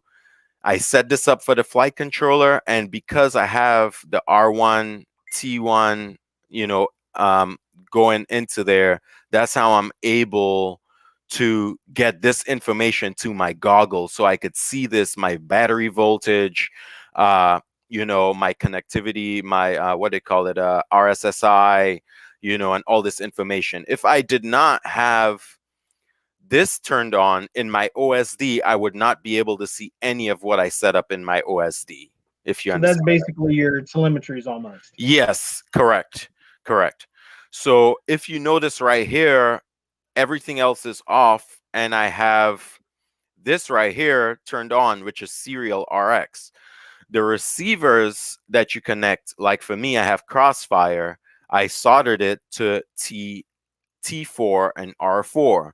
So I need to turn this on so the flight controller knows, hey, this is where my receiver is, pretty much. So that's how it works. Over here, you don't see anything else, but I also have my GPS module, which is running off a T2 and R2, which is UR2, and you enable GPS right here. So, so while you're talking about the GPS, William Hanley says, so what does the GPS do on an FPV drone? Does it provide stability? Okay, it does not provide stability. What it will do is tell you your distance. It will show you an arrow. So I'll show you right here. Nope. Did I click? No, I'm in OSD. So pretty much it will show me all of this. It'll show me how many satellites I'm connected to. It'll also show me my arrow to where home is. It will show me how far I am out, what speed I'm going at, how far I am away from home. Pretty much, that's all it will do. But it also will do return to home. It will not land your drone. It will get you as close. You could set it so pretty much. Let me get here. Where is this? I'm kind of like, where is that? Now, when you do the return to home, do you have to set an altitude on that, like we So would on our? So right here, you see I have GPS turned on. This is the configuration. So in here, this is your quad. I run all my props in reverse. So I like my props spinning outwards. I just like the feel of it. So you could change all of this here. I could put it back to spin the normal way, but I have to change my props around. You understand? ESC motor features, D-Shot, that's like the speed and pretty much like it's configurations for your ESC and how smooth they run, pretty much. That is a whole different ball game by itself, which if we have to go into that, we'll go into a whole different well, this is like for a whole chat by itself, a whole other live. Yeah, so pretty much we go down here and you'd set up everything right here, like your OSD. So if I turn this off, I won't be able to get anything that I set up for my OSD. So here we're talking about GPS. So GPS is turned on. So where you're talking about how would I set all the parameters? Right here, you see failsafe. Now you could set different fail safes. So stage 1 would be a stick action, my stick movement. So here you see I could either set it to stage 2, drop. So if I ever lose signal with my transmitter, the drone would pretty much shut off and just fall straight to the ground. There's land where you could set throttle values. So if you lose, it will come down slowly. So you could say, hey, I want my throttle. You need to know where your throttle value is to keep a hover, where you could get it to a slow descent. So it'll come down and it will delay turning off the motors like 10 seconds. So it'll descend for 10 seconds and then shut off. You could change all of this right here. Okay. But for me, I have mine set on GPS rescue. So let's say I lose my video, like I go too far and then I lose video in my goggles. I'm flying blind pretty much. Yeah. If I flip my GPS rescue, it will fly back to me at 32 degrees at initial altitude of 50. It'll descend to 200 meters at a ground speed of 20 miles per hour. You set all it comes this. I haven't really set anything. I just left everything at stock values. You don't have to do all of this yourself. Each flight controller that you get will come with stock Betaflight settings or stock whatever flight controller you go with settings, pretty much. So Okay. yeah. Next thing, let's go into configuration. Let's go back here. Wanted to talk about different things. This is another thing. I would say I know what it does, but remember I spoke to you guys about Joshua Bardwell. This guy explains all of this stuff, like your gyro update frequency, your PID loop frequency, and everything that they do. Let's get into PIDs now. PIDs affect how your drone flies. This is how I set mine up right here. With proportional, integrator, integral, and Dmax. These affect how your drone reacts to your throttle inputs and how they behave. So, for example, I know a lot of y'all saw the video I posted of Jack's drone. There's a reason I posted it up there and I put in like, this is what you call prop wash. So pretty much what I was doing is doing very aggressive moves, and you could see the drone like pretty much shake, almost like oh, this is what's cool about this. I could actually show you. So what I did was like a full loop, and after my loop, the drone kind of was like when it was coming down, like after the loop, it was shaking like this in my video feed. And I know for a fact that that drone needed some tuning with D. Now, you need to know what you're doing, because if you don't do this right, you could burn your motors up. But what I did to fix that was add a little bit more D. And what it would do is kind of smoothen it out. But that, I would say, I would refer you over to Joshua Bardwell, who would explain what these things really do, because I know what they do, but I can't explain them. I'm not as tech, like in-depth tech. I just know how to fix what I need to get fixed. Let's go into rates. Now, this is where I needed to get to show you guys. So with the rates, let me turn my radio on. Welcome to Tango 2. Yeah, my radio is British. Okay. So you got a couple more questions in here. Yeah. SSH Drone says, what are the most common issues you will encounter after a crash? I know it'll vary, but like the most common that you had to fix frequently? I change props a lot because the props break pretty quickly. Occasionally, I'll break an arm. What I usually do is whenever I buy a new frame, I order 4 spare arms. Just in case I break one, I need to switch it out. But other than that, you don't really break much. unless you're doing like some crazy flying or you drop from a very high and you break a camera. But for me, the most frequent things that I have to change are arms and props. Okay. I know a couple of the guys, other guys that I've talked to, they'll get like wires pop loose sometimes too as well. They get what? A wire will come loose in a crash, if you have a hard crash. Yeah. Well, that's if you don't solder right. Yeah. Rudder trim. Oh, Throttle I'm trim. just trying to. Elevator trim. Okay. William said, are these the same kind of values like in Velocidrone? Yes. So in Velocidrone and what you call liftoff, you could do everything right here in this page right here. You could adjust your PIDs, you could adjust your rates, you could adjust filtering. It will give you like, accurate readings and everything. So if you notice, if you're looking at my screen right now, my radio is actually connected and you could see I am rolling right now. Now, what these rates would do, you see those degrees per second, which is right here. I have this is like my cinematic rates. So they're very they don't spin crazy. Like, I don't know if any of you know of Mr. Steele.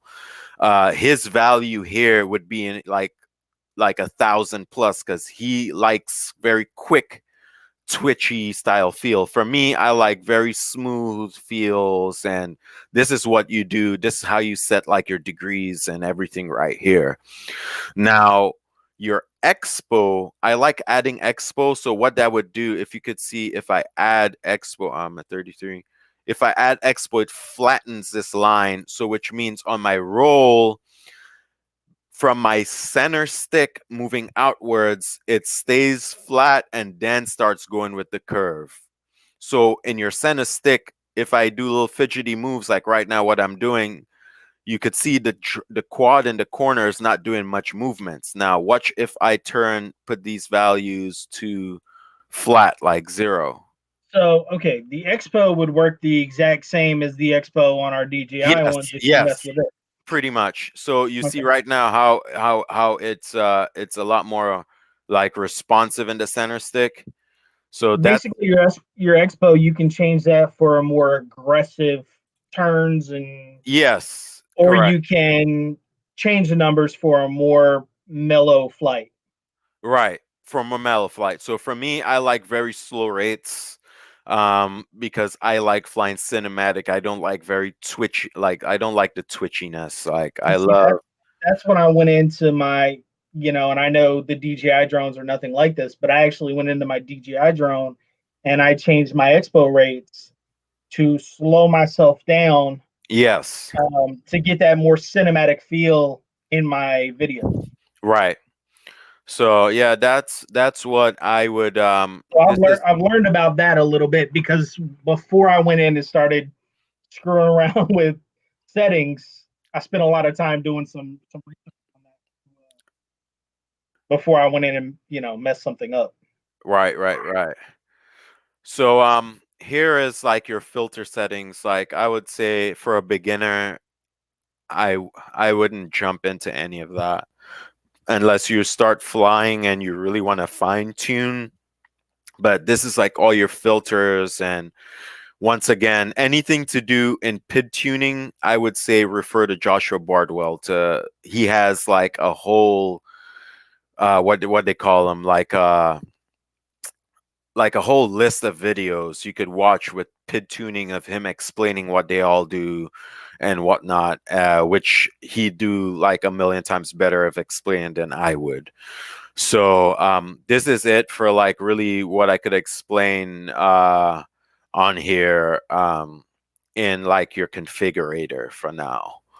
Um, Guys, as I said, if you need any questions, answered, or if you're getting into this, you know where to find me. I always answer people. I'm always down to help anybody getting into the hobby. Oh, I forgot. How are you going to fly a drone without batteries? You need lipos.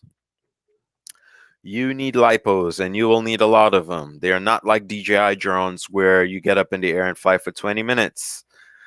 Most FPV drones will last, depending on the size of your battery and what size drone you use, will last about 3 to 4 minutes, depending on how you fly too. If you're cruising, it might last longer. On the bigger drones, like my 7 inch, for example, I use bigger batteries because they have the power to lift pull a lot more weight with bigger batteries, so I get a lot longer flight times. But you will need a lot of batteries. You will also need a lipo charger. You'll find them all on Amazon. These lipo chargers, batteries. I've tried a lot of batteries. I love Tattoo R lines, but they're expensive. I find a good value and bang for buck are these Ovonic batteries. I will pull them up right here so you guys could see them. This is Race Day Quads. This is one of the websites that I order from frequently. I will also, what I will do is post a bunch of websites that I shop from on the Georgia Drone Pilots group so you could find everything that you need. As you can see, they have everything right here, like anything, frames, all the different size of frames, motors, ESCs, your video gear, DJI digital systems, flight controllers, batteries, 1S, 2S, 3S, 4S, 5S, 6S, props, all the websites pretty much the same. I'll go to another one, Get FPV. You're I buy. basically just answering our next question, by the way, because William says this has been awesome. He has a TBS Tango 2, haven't bought anything else yet, and he was asking where you recommend to get components and any websites that will confirm capability. Any of these websites, I will post a bunch of them on the page that you could go to. Get FPV and Race Day Quads are in Florida. They are the closest to us, and they ship out pretty quick. Sometimes I order something today and they ship out the same day. I have also been ordering from Pyrodrone a lot lately. I kind of love their customer service. They're very personal with you, and they ship extremely fast. And they're out west, and sometimes their stuff gets here quicker than from Florida. For some strange reason, recently I've ordered stuff from Race Day Quads and Get FPV, and it gets stuck in Seminole County, and it stays there for a good day and a half, 2 days. Okay, so the other question William asked is bigger frame wise better or easier to fly compared to a smaller 5 or 7 inch?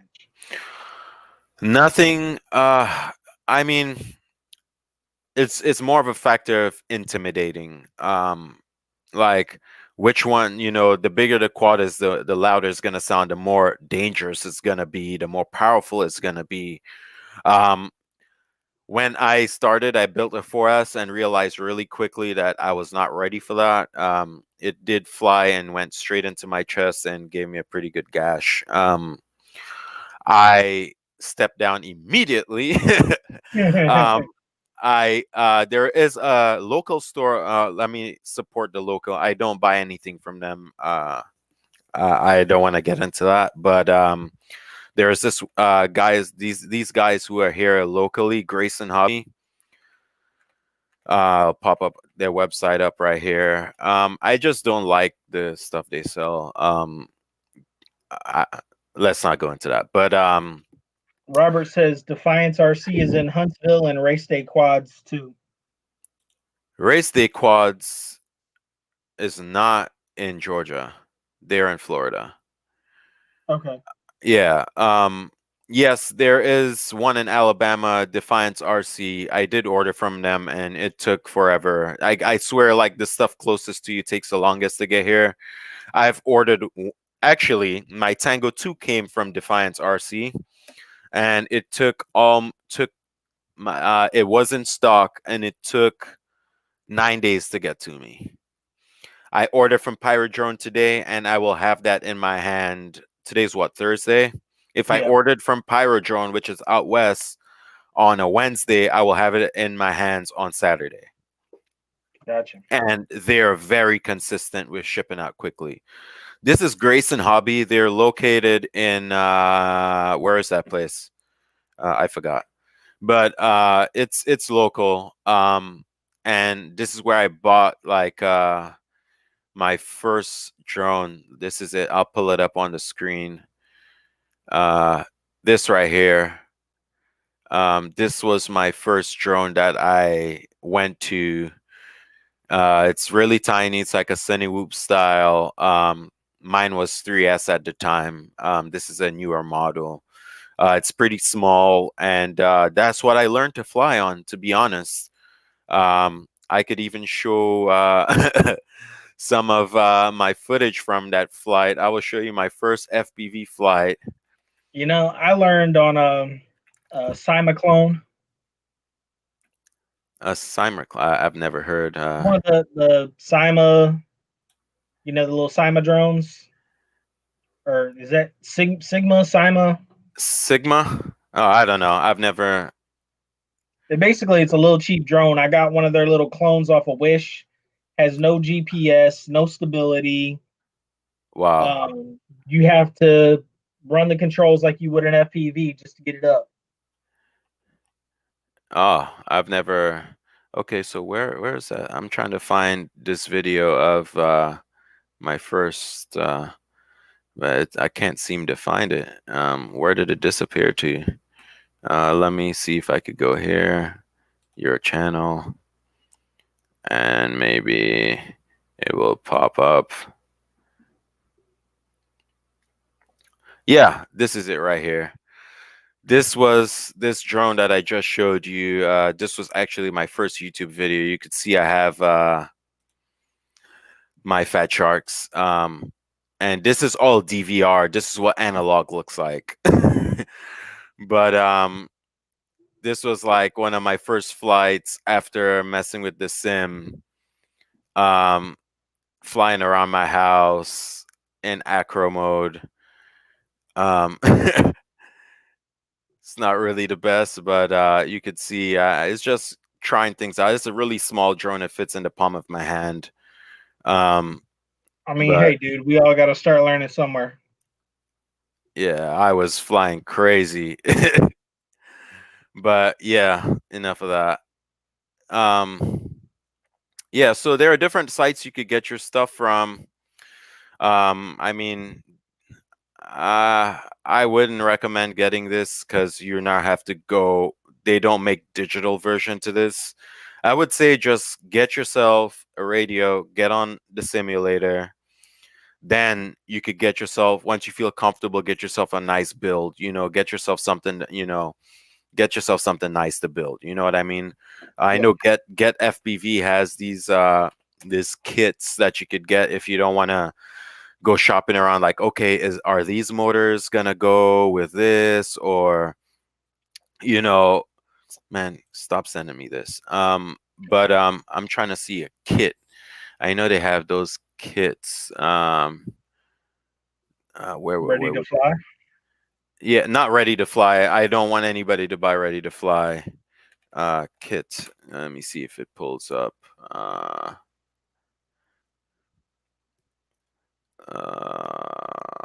Where they give you.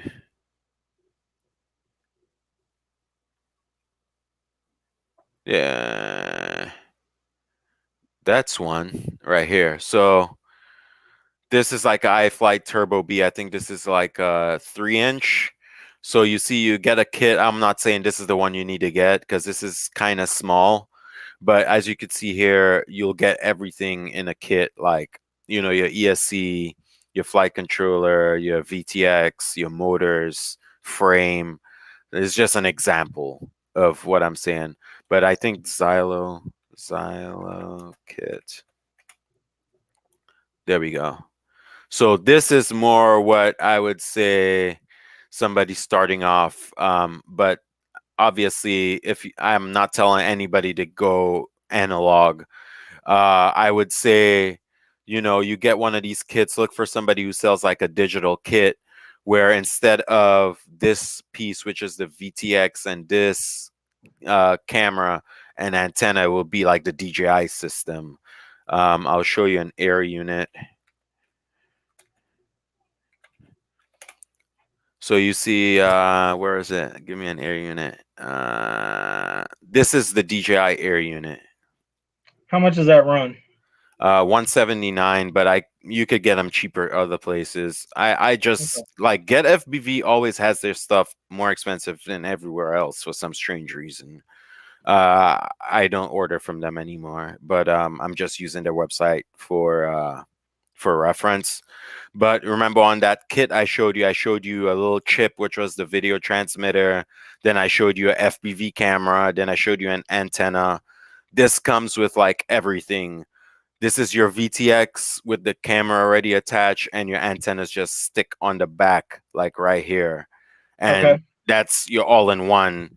And these new flight controllers, like what I showed you, that wire that comes from here goes directly into the flight controller, so you don't even have to solder. Gotcha. Yeah.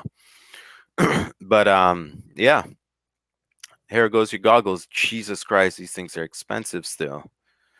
Um, Yeah. yeah, you could, yeah. I did not pay that much. I paid like four something for mine. But that was a while back. I don't know why they're so expensive. I think they just jacked the prices up. I Um, What about getting a set of goggles secondhand? yeah, I mean you could do that. People do that all the time. There are FPV marketplaces on Facebook that you could buy from. Okay, People have stuff. so Miles Alfonso says, "Can you do a simulator with the goggles so it feels the same as in the field?" Yes, the only thing is with DJI, you can't do it. And I think that's why that V2 goggle that they're coming out with, I think it looks like the same form factor as this, but I think the software and internals are different. I think you'll be able, because this does not have any video HDMI in. I don't know, it's weird. I tried to do it, it doesn't work, but when I had my Fat Sharks, I was able to do it. Okay. And it gives you the real feel of it, but really and truly, like, it does get disoriented when you have the goggles on. And yes, I understand it does make things better, like flying the simulator with the goggle, but with these DJI goggles, it doesn't work. I don't know why they don't do something about that, but yes, Alfonso, you can do it, but you have to do it with analog um goggles, like Fat Sharks or one of these other ones.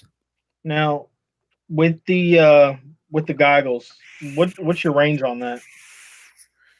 Well, with mine is a little bit modified. Let me show you.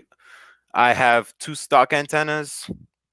So mine is just like this, but on the top I run this patch, and these are all four of these right here are circular polarized, so they send range around and not too much forward. That they kind of point forward a little bit, but I needed a patch for range, so I got this one right here. X Airs. This is the one that I have sitting on top of my goggle right now. Okay. And I have these coming in. I Fly Crystal.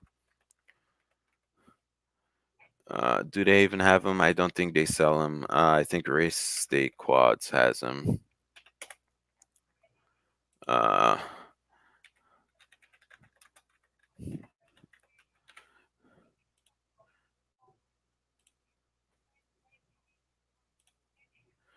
I just ordered this one, and this one is really unique because the antenna is actually, you replace the front plate uh of your goggles, and the antenna sit behind here, and it comes with two stubbies. You could get Okay. them in these crazy, sticker things. I got this is the one I ordered. I like Um, those. yeah, and the antenna is actually, it's a big patch here and a big patch here, which a lot of people have been saying are giving pretty good results. I actually ordered two sets by accident. So I have a spare one that I'm gonna put up for sale. Yeah. So any other questions, guys? One I see William saying, wonder if DJI's upcoming FPV drone will use same goggles. Yes, they're going to be using the V2 goggle. It looks like identical. Actually, Joshua Bardwell was on a live yesterday, actually saying like what he believes is going to happen, and I think it's going to be the same form factor. It's going to look like very like identical, but the insides are going to be different. I think it's going to be capable of doing a little bit more things. Um, I'm going to wait till it comes out till and probably buy them like 4 months after they are released. That's how I usually do things. A lot of these companies release products and they use people as beta testers, kind of. And Yep. you have a lot of issues. So I kind of Why wait I don't. till, Well, that's why I don't buy any brand new cell phones. yeah. Yeah. So I'm going to let these goggles drop and we'll probably get them. I will most definitely get them about 4 months down the line. Yeah. What else? Any other questions? Might make About it. V1 model price go down. Yes, it will probably make the V1 goggle go down in price, but I don't think it's going to go down by much. Yeah. I really don't think so. DJI doesn't drop their prices for anything. Nope. DJI's got that corner on the market right now. Yeah, and they really don't have competition. No. That's why, honestly, like we were talking before all this, when we were talking video chatting. That's why I'm glad that Sony is going to try to give them some type of competition. It might make prices a little more competitive. Yeah, that is true. That is very true. So any other questions? I'm about to jump on the sim to kind of show you guys what it looks like in the sim. But while I do that, I'm gonna leave y'all free to you know, ask some questions. Mike, if anybody has any questions, I have now I'm facing my screen, so I could I could see questions popping up. Okay. Guys, feel free to ask as many questions. Nothing is a stupid question to me. This stream is geared towards helping people get into FPV. So no question is stupid. I will answer each and every one of them before the stream is over. All right, let me We just still close. got 10 people hanging in and watching. Yeah. So I'll close the. Whoa, where'd you go? Okay, I don't know where Smalls went, but hopefully he'll be back in a minute, and we can.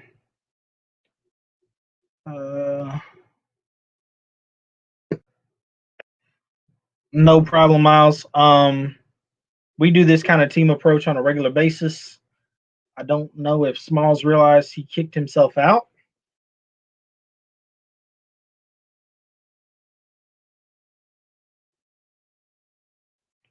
Let me send him a message real quick.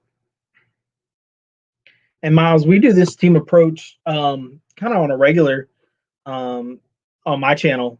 We do a lot of live streams like this and have 6 or 7 people on there, and we have a lot of fun doing it. So when he mentioned he was doing this, I know he likes to be able to look at other stuff and move his camera around. So I told him I would come and assist. There he is. Oh yeah, sorry, I kind of closed the window. I am so sorry, guys.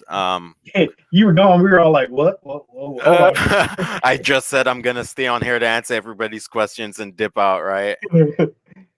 um. Okay, so let So me put William my. said, "Would you ever build an FPV big enough to hold a mirrorless, or would you just use a matrice?" Now you basically fire 600 FPV, right? I have the big one I showed you on the ground is actually I'm getting a guy to design a mount to hold my Zcam or my Sony A7. Okay. So that you guys will see coming up here. He's designed. Actually, we just finalized the design today, You and can click hide on that little box, bro. Yeah, I'm just here moving it all over the place. Yeah, so I am we finalized the design today, so he told me it should be done printing and cutting the carbon by this weekend, so I should have it in my hands by late next week. And I'm also waiting on replacement arms for this drone as well, which has to get custom cut. And then I will have a full, that's what you call a cine lifter. It's gonna be 13-inch high speed carrying a full cinematography camera. Okay, so Slade Strickland said, "Would you recommend the similar looking goggles from Insurrection here in Atlanta?" Uh, would you regular similar looking goggles from Insurrection. I've never heard of Insurrection. Similar looking goggles. If they look like that, that is DJI goggles. Yeah, Nothing, they're probably gonna be. no other goggle looks like that. Yeah, I Pretty was much gonna say I don't think I've seen anything else that looks. no. Close. Yeah, no other goggle looks like that. Yeah. I would it just depends on how much they're selling them for. You always get things cheaper online. I would say check one of the sites. They're probably going to be sold out everywhere because everybody jumped on um, yeah, jumped on the digital He said, "Just game. kidding. Don't pull that up." Oh my god. I'm not even gonna ask. Yeah, I'm not. I'm not gonna touch that one. I'm gonna leave that one alone. He said. He said. He said no stupid This questions. guy. All right.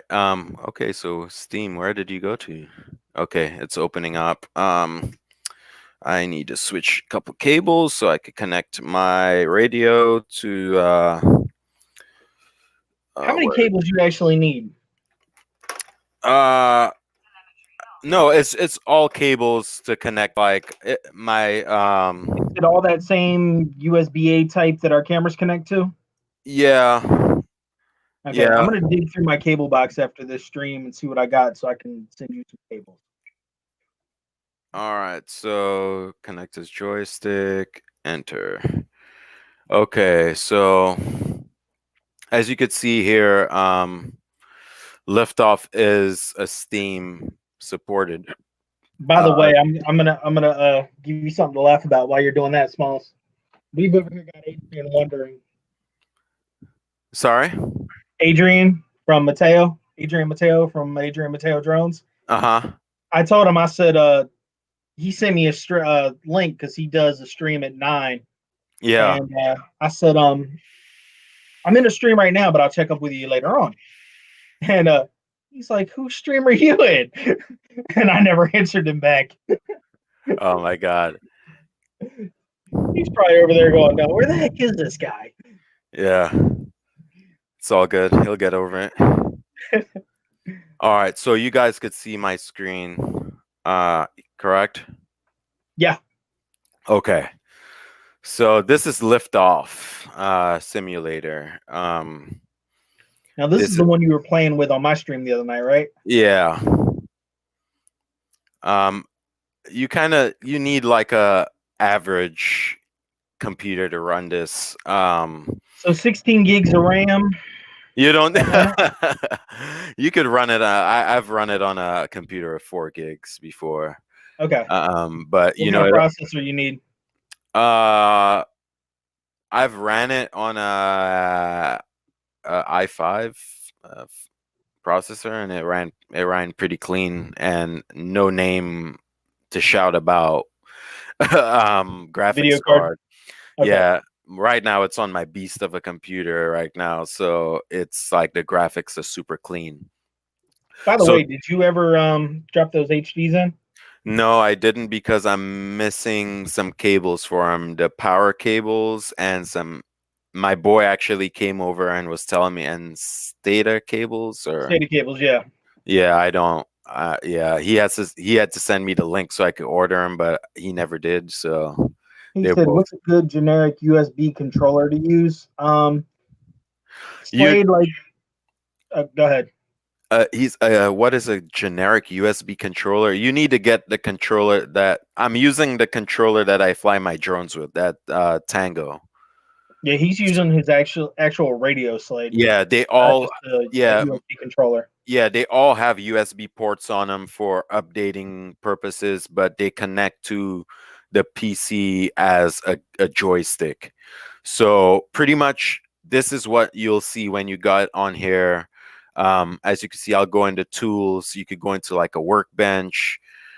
You could fix your drone. You could put it to real simulation where you'll break your props and you have to get in here and change your props. Like it's a real simulator.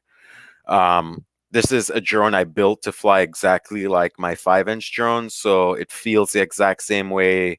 My rates and everything are the same. I could share this build with people on my Steam. It's pretty cool.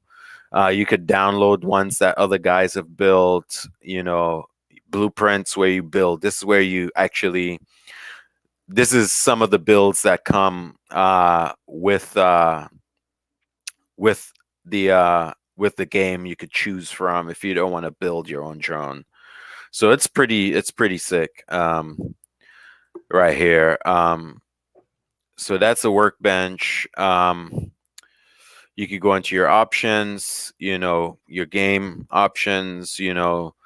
I have gone mode, which means like nothing won't break or your battery won't run out, or you know you could stop the camera noise because this is not digital. So the way to make it digital is turn leave this off so you don't get those analog lines over your screen. You could actually have your stick overlay on your OSD on your on-screen display, which you will see. So you could see actually what I'm doing with my sticks. Battery simulation, which would mean it will actually run your battery down. The drone will crash. I have that turned off. Always detect stunts. I'll turn that on so you can see there's names of tricks and stuff like that. Uh, it's pretty good. I love this for that. Yeah. Your graphics, you could set it however you want. I have mine turned up like pretty much all the way. um, yeah. It's pretty sick. Yeah, you could do everything. VSync. I need to turn. Uh, uh, my triple buffering.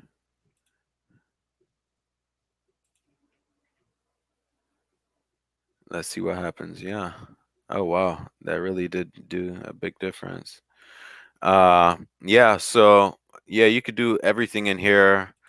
Set up your controls. Now, this is where you'd bind, like, set up. It will show you how to set up. So you see it detected my radio TBS joystick. And as you could see, oh, why is this like this? Because I'm not on simulator in my models. 1 second. Okay, there we go. So you could see actually I'm actually moving the sticks, and you could see it's emulating everything that I'm doing. So yeah, it's like a real, you could fine tune, calibrate your sticks. Like it is amazing, this right here. Uh you sure? Yes. Okay. All right. So what I will do, I will get into an actual flight. I'll go into free flight. You could race, you could do freestyle, quick play. This is just multiplayer. So if you guys are on here, we could all be on like, one of these Discord channels talking to each other and all flying together. That's pretty cool. So let's go. I'm gonna go into free fly. There's different levels. Like this would be a big open field. You could choose like kind of what you want to do. I love flying buildings and bandos and in this thing. Actually, I might fly the golf course. Yeah. You select your track and you're in the sim. He'll ask you what drone you want to choose. Always select the one I built because that's what I'm used to. Fly Sky, do not buy Fly Sky. It is garbage. Do not buy Fly Sky. You either want to buy a FR Sky radio, that TBS radio. Also, another one I'd recommend. Well, my top picks for me. Top pick brands would be TBS first, then FR Sky, and then I would go to like the Radio Master and well, not Radio Master. I forgot the name of it. I'll send the links in the group. But I like TBS just because I like the small form factor, and the range on that thing is ridiculous. It's taking a while to load here. All right. So this is your simulator. You could see my stick overlay in the bottom. You could also see if I go into settings and I go into flight controller settings. You see this? Does this look familiar to you?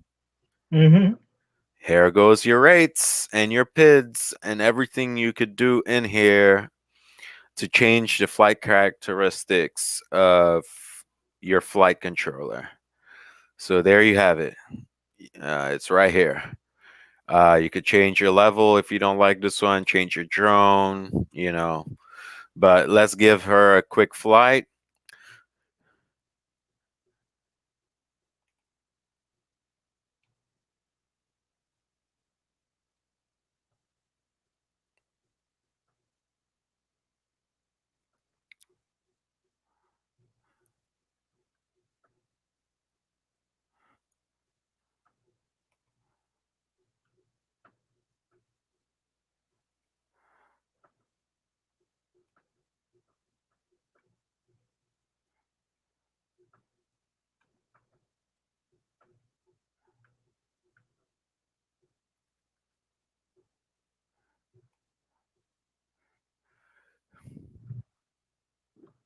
Up, up.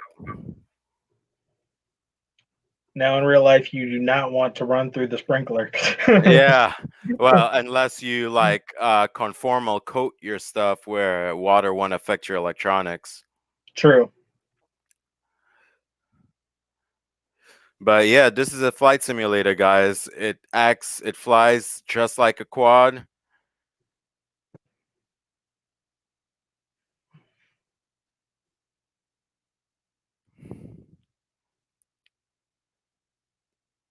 You over here trimming the bushes too. Oh, and this is me right here flying. It does not look like me. That is not I was me. gonna say you're a couple shades lighter in that one, Yeah, dude. yeah. Couple shades lighter and missing a beard.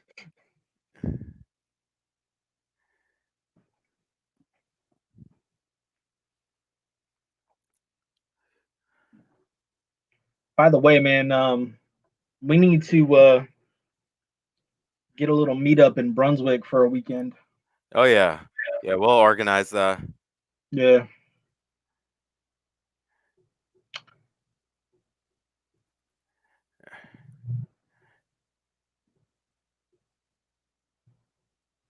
Because in January, man, I'm definitely ready for a daggone vacation. Oh yeah.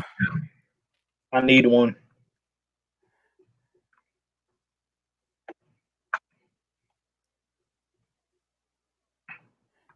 Do you still have this window up, or you have that whole screen down? Which window? The one where you can see the chat. Yeah, I could see him. But I I'm not. found something you needed. What? Somebody asked a question? No, I was gonna say I think I found something you needed. One of them cables.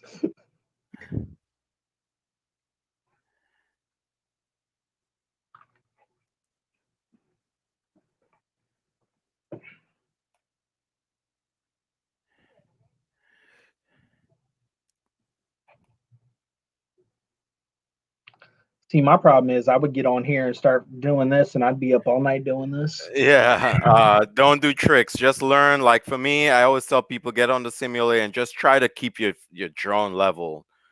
Yeah, but I'm saying I would end up like getting on here, having fun flying, and just I've got endless battery on here, so I would be just sitting here flying Oh it all yeah, night. that's how you get good, bro. That's how you get good. And I'd be paying for it the next day. William said, "This has been awesome. Got to go part shopping. Thanks, guys." No problem, William. As I said, if you need any help buying the parts, hit me up. You're on my Facebook. Send me a message. I got you. And don't feel bad, William. I'm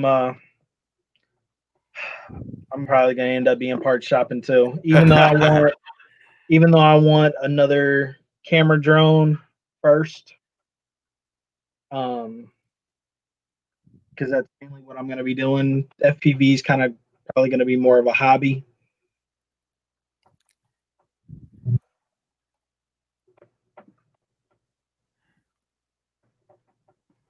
Yeah. So this is a simulator, guys. That's where you get all your. That's where you get to break things, but not really break things. Oh, you got it.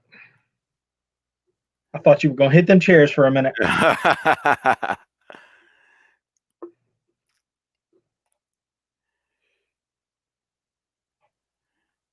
Whoa, back out. William said, Smalls, you can strap his R5 on your new rig once he insures it. Oh yeah, definitely.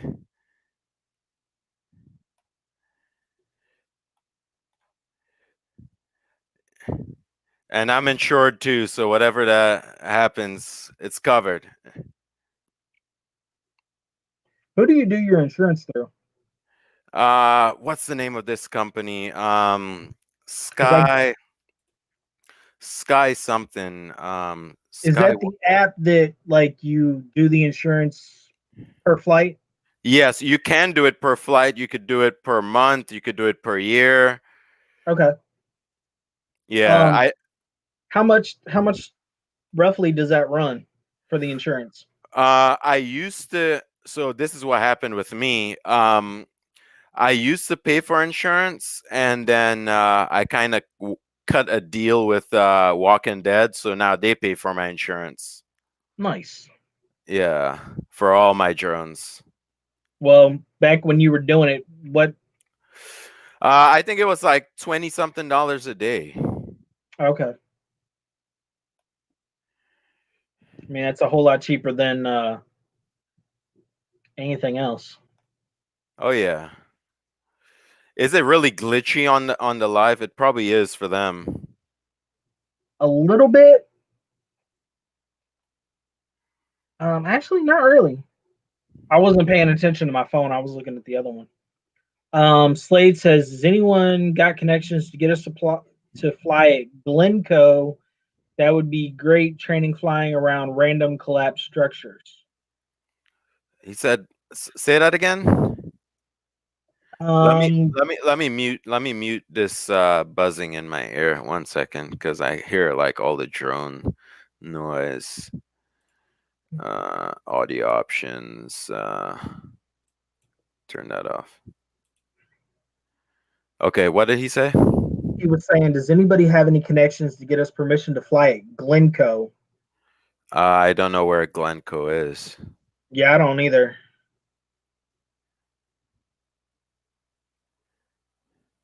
Slade, where is Glencoe?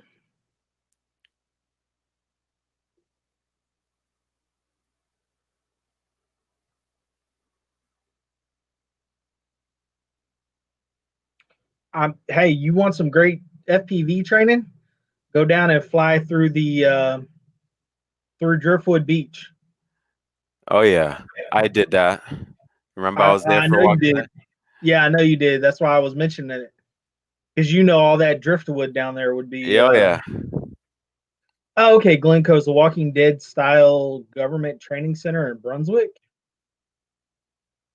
Are you talking about uh Flexi? That's what I know it as. Or Fleet Tech. Oh, I don't know these parts that well. I've only been to Brunswick once when I went to Jekyll Island. I used to work in Brunswick, so that's why I'm asking him. Okay, yes, that is probably that would probably be a negative no go simply because how close that is to the airport. Well, with FPV, you really don't need authorization to fly there. True. Yeah, we go fly places and get kicked out. It's just if security kicks you out. Yeah. But to say permission, this isn't like DJI where they could see where you flying and find out who was flying. These True. FPV drones are totally autonomous. Well, the other thing too is the I place mean, he's when I talking say about is autonomous, like, the area he's talking about is a federal training facility. oh, Yeah, it's where they train um, the federal corrections officers, U.S. Marshals. I've got some friends that work over there, but getting permission to fly over there would probably be really hard. right. Slade, are you in Brunswick?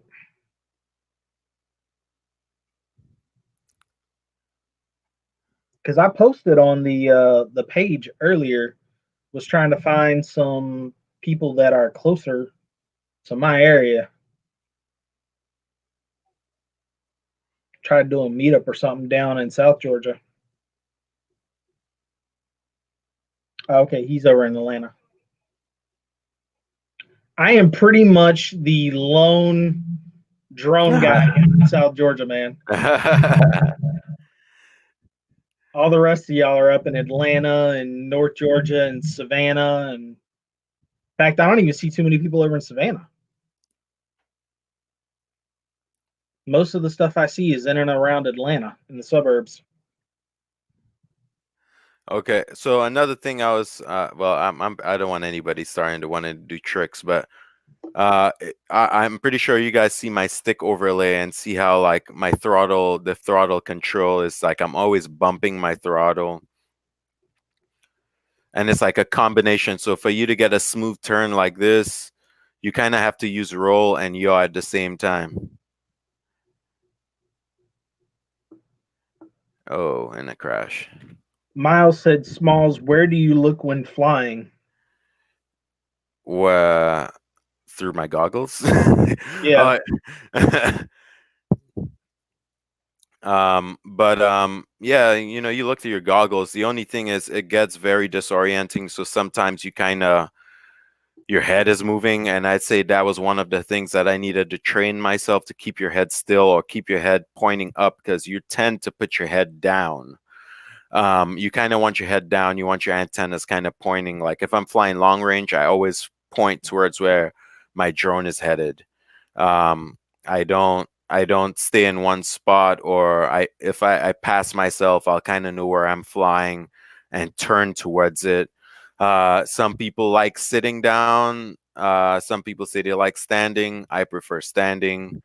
Uh, some people lean against something so they kind of keep their equilibrium because it will throw your equilibrium off.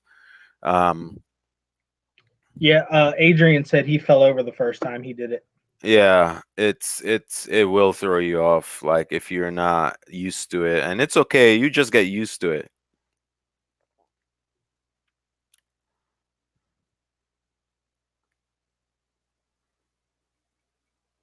Miles also Oh, said, if you fly under something, how do you know you won't hit it?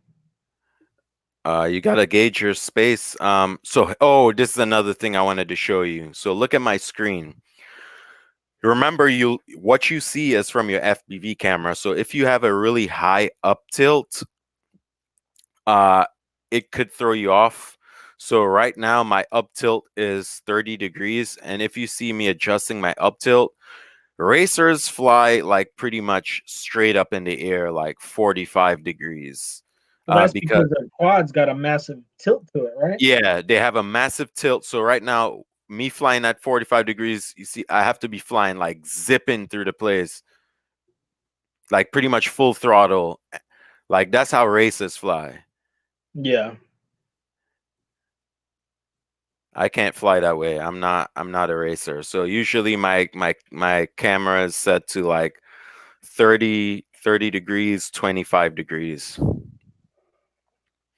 Yeah, this is more my flight style. You kind of just need to know, gauge your, you'll get used to it to know where your camera, like your field of view, and get used to it that way. But you just got to practice, man.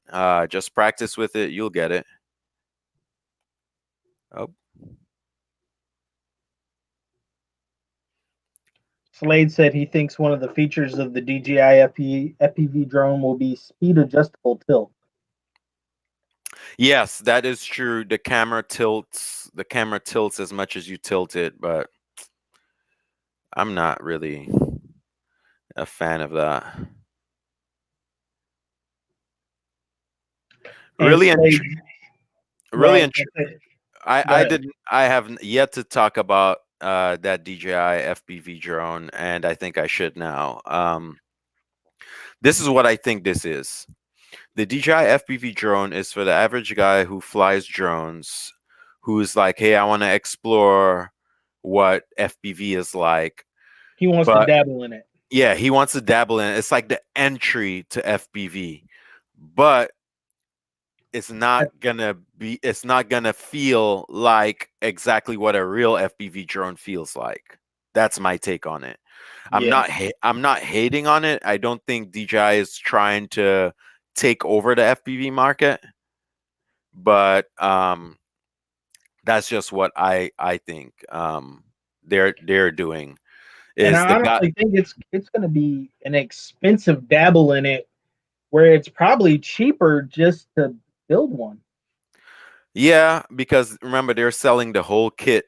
Yeah. And I think we were talking on my stream the other night. What price point's going to be like 13? Yeah, which isn't bad when considering the price of the goggle is 500. Yeah. The control, I see they came out with something that looks similar to like the Tango. And the drone, I don't know how many batteries, I don't know what type of lipos. Knowing DJI, they're gonna make a battery that you have to get from them and not like a lipo you could buy from different companies. Yep. I'm also wondering what kind of battery life it's going to have too. Yeah, that's true. Yeah, but yeah, guys, I think that's gonna wrap it up for me. Not sure if anybody has any more questions. You guys always y'all know how to reach me. As I said, I'll say it again. I'm here to help anybody get into FPV. Any questions, any advice, any help. Even if sometimes you get your stuff and like, hey, I'm not comfortable soldering. I need some help with soldering.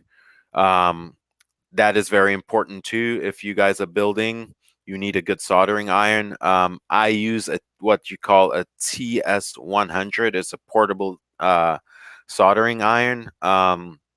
It powers off of a 4S lipo. I like it because if something breaks while you're in the field, you could solder and fix your drone right there in the field. That is the only soldering iron I use. It's very durable. It's lasted me. I've had it for a little over a year. Good set of arms with a magnifying glass too. Yeah, helping hands. Yes, you need Yeah. that. Uh, yeah, you just regular solder. It's gonna be a lot of money being spent getting into FPV, but remember this: one goggle for all your drone, one radio for all your drones. Really and truly, all you're doing is just building drones and just adding a model in your radio. Yep. So, yeah. See, I kind of got the head start on it a little bit because I have soldering kits and all that stuff already Oh, yeah. for all the computer stuff I do. Right.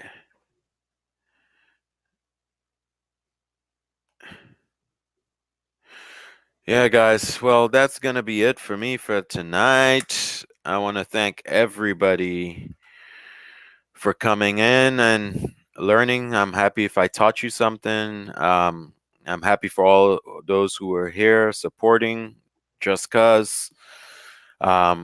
I think I should do this a little bit more often. But thank you guys for all staying in and listening in. I hope you guys You grasped can, what you needed. you can always come take over one of my streams on a Saturday night. I'll definitely do that. I got you. Because I love Uh, I love sitting here watching and learning from you guys. I really do. yeah, man. Yeah, it was fun. Guys, I'm going to be signing off. Again, thank you all for being up And here. sign off, and I'm gonna jump on another stream. Yeah, man. Yeah, so yeah, like Robert said, the TS 100, get some soldering flux too, some Yeah, solder, definitely get solder and you flux. know. Yeah. All right, fellas. So this is it for me. Thank you guys. Be safe out there. Happy flying. Remember to be safe. And we shall see you later. If a couple of you are on here, please add me. Add me on Instagram if you're on there. My Instagram I will type in here. Uh, Also my YouTube channel. You can follow me on there. I support as much as you support. Yep. Um, YKM underscore smalls underscore FPV. I was gonna say same goes for me. If anybody wants to add me, I Oh will go yeah, ahead and support definitely, back. definitely support. We're all here to support each other. Yep. Yeah, you could type up your Instagram and stuff on there. Give My me one second. Instagram is at YKM underscore smalls with a Z underscore FPV. My YouTube is also the same, YKM underscore smalls underscore FPV. I'll show love. You guys do the same. Oh yeah. Appreciate you guys. We love what we do. Let's continue doing what we do. Peace. Later, everybody. Later. Yeah, Robert, just follow me. I'll follow you right back. Yep. And my stuff's all the same across all the platforms: Yeah, mine Facebook, too. Instagram, and YouTube. Yeah, mine. All righty, fellas. Peace out. Later, man. Yeah.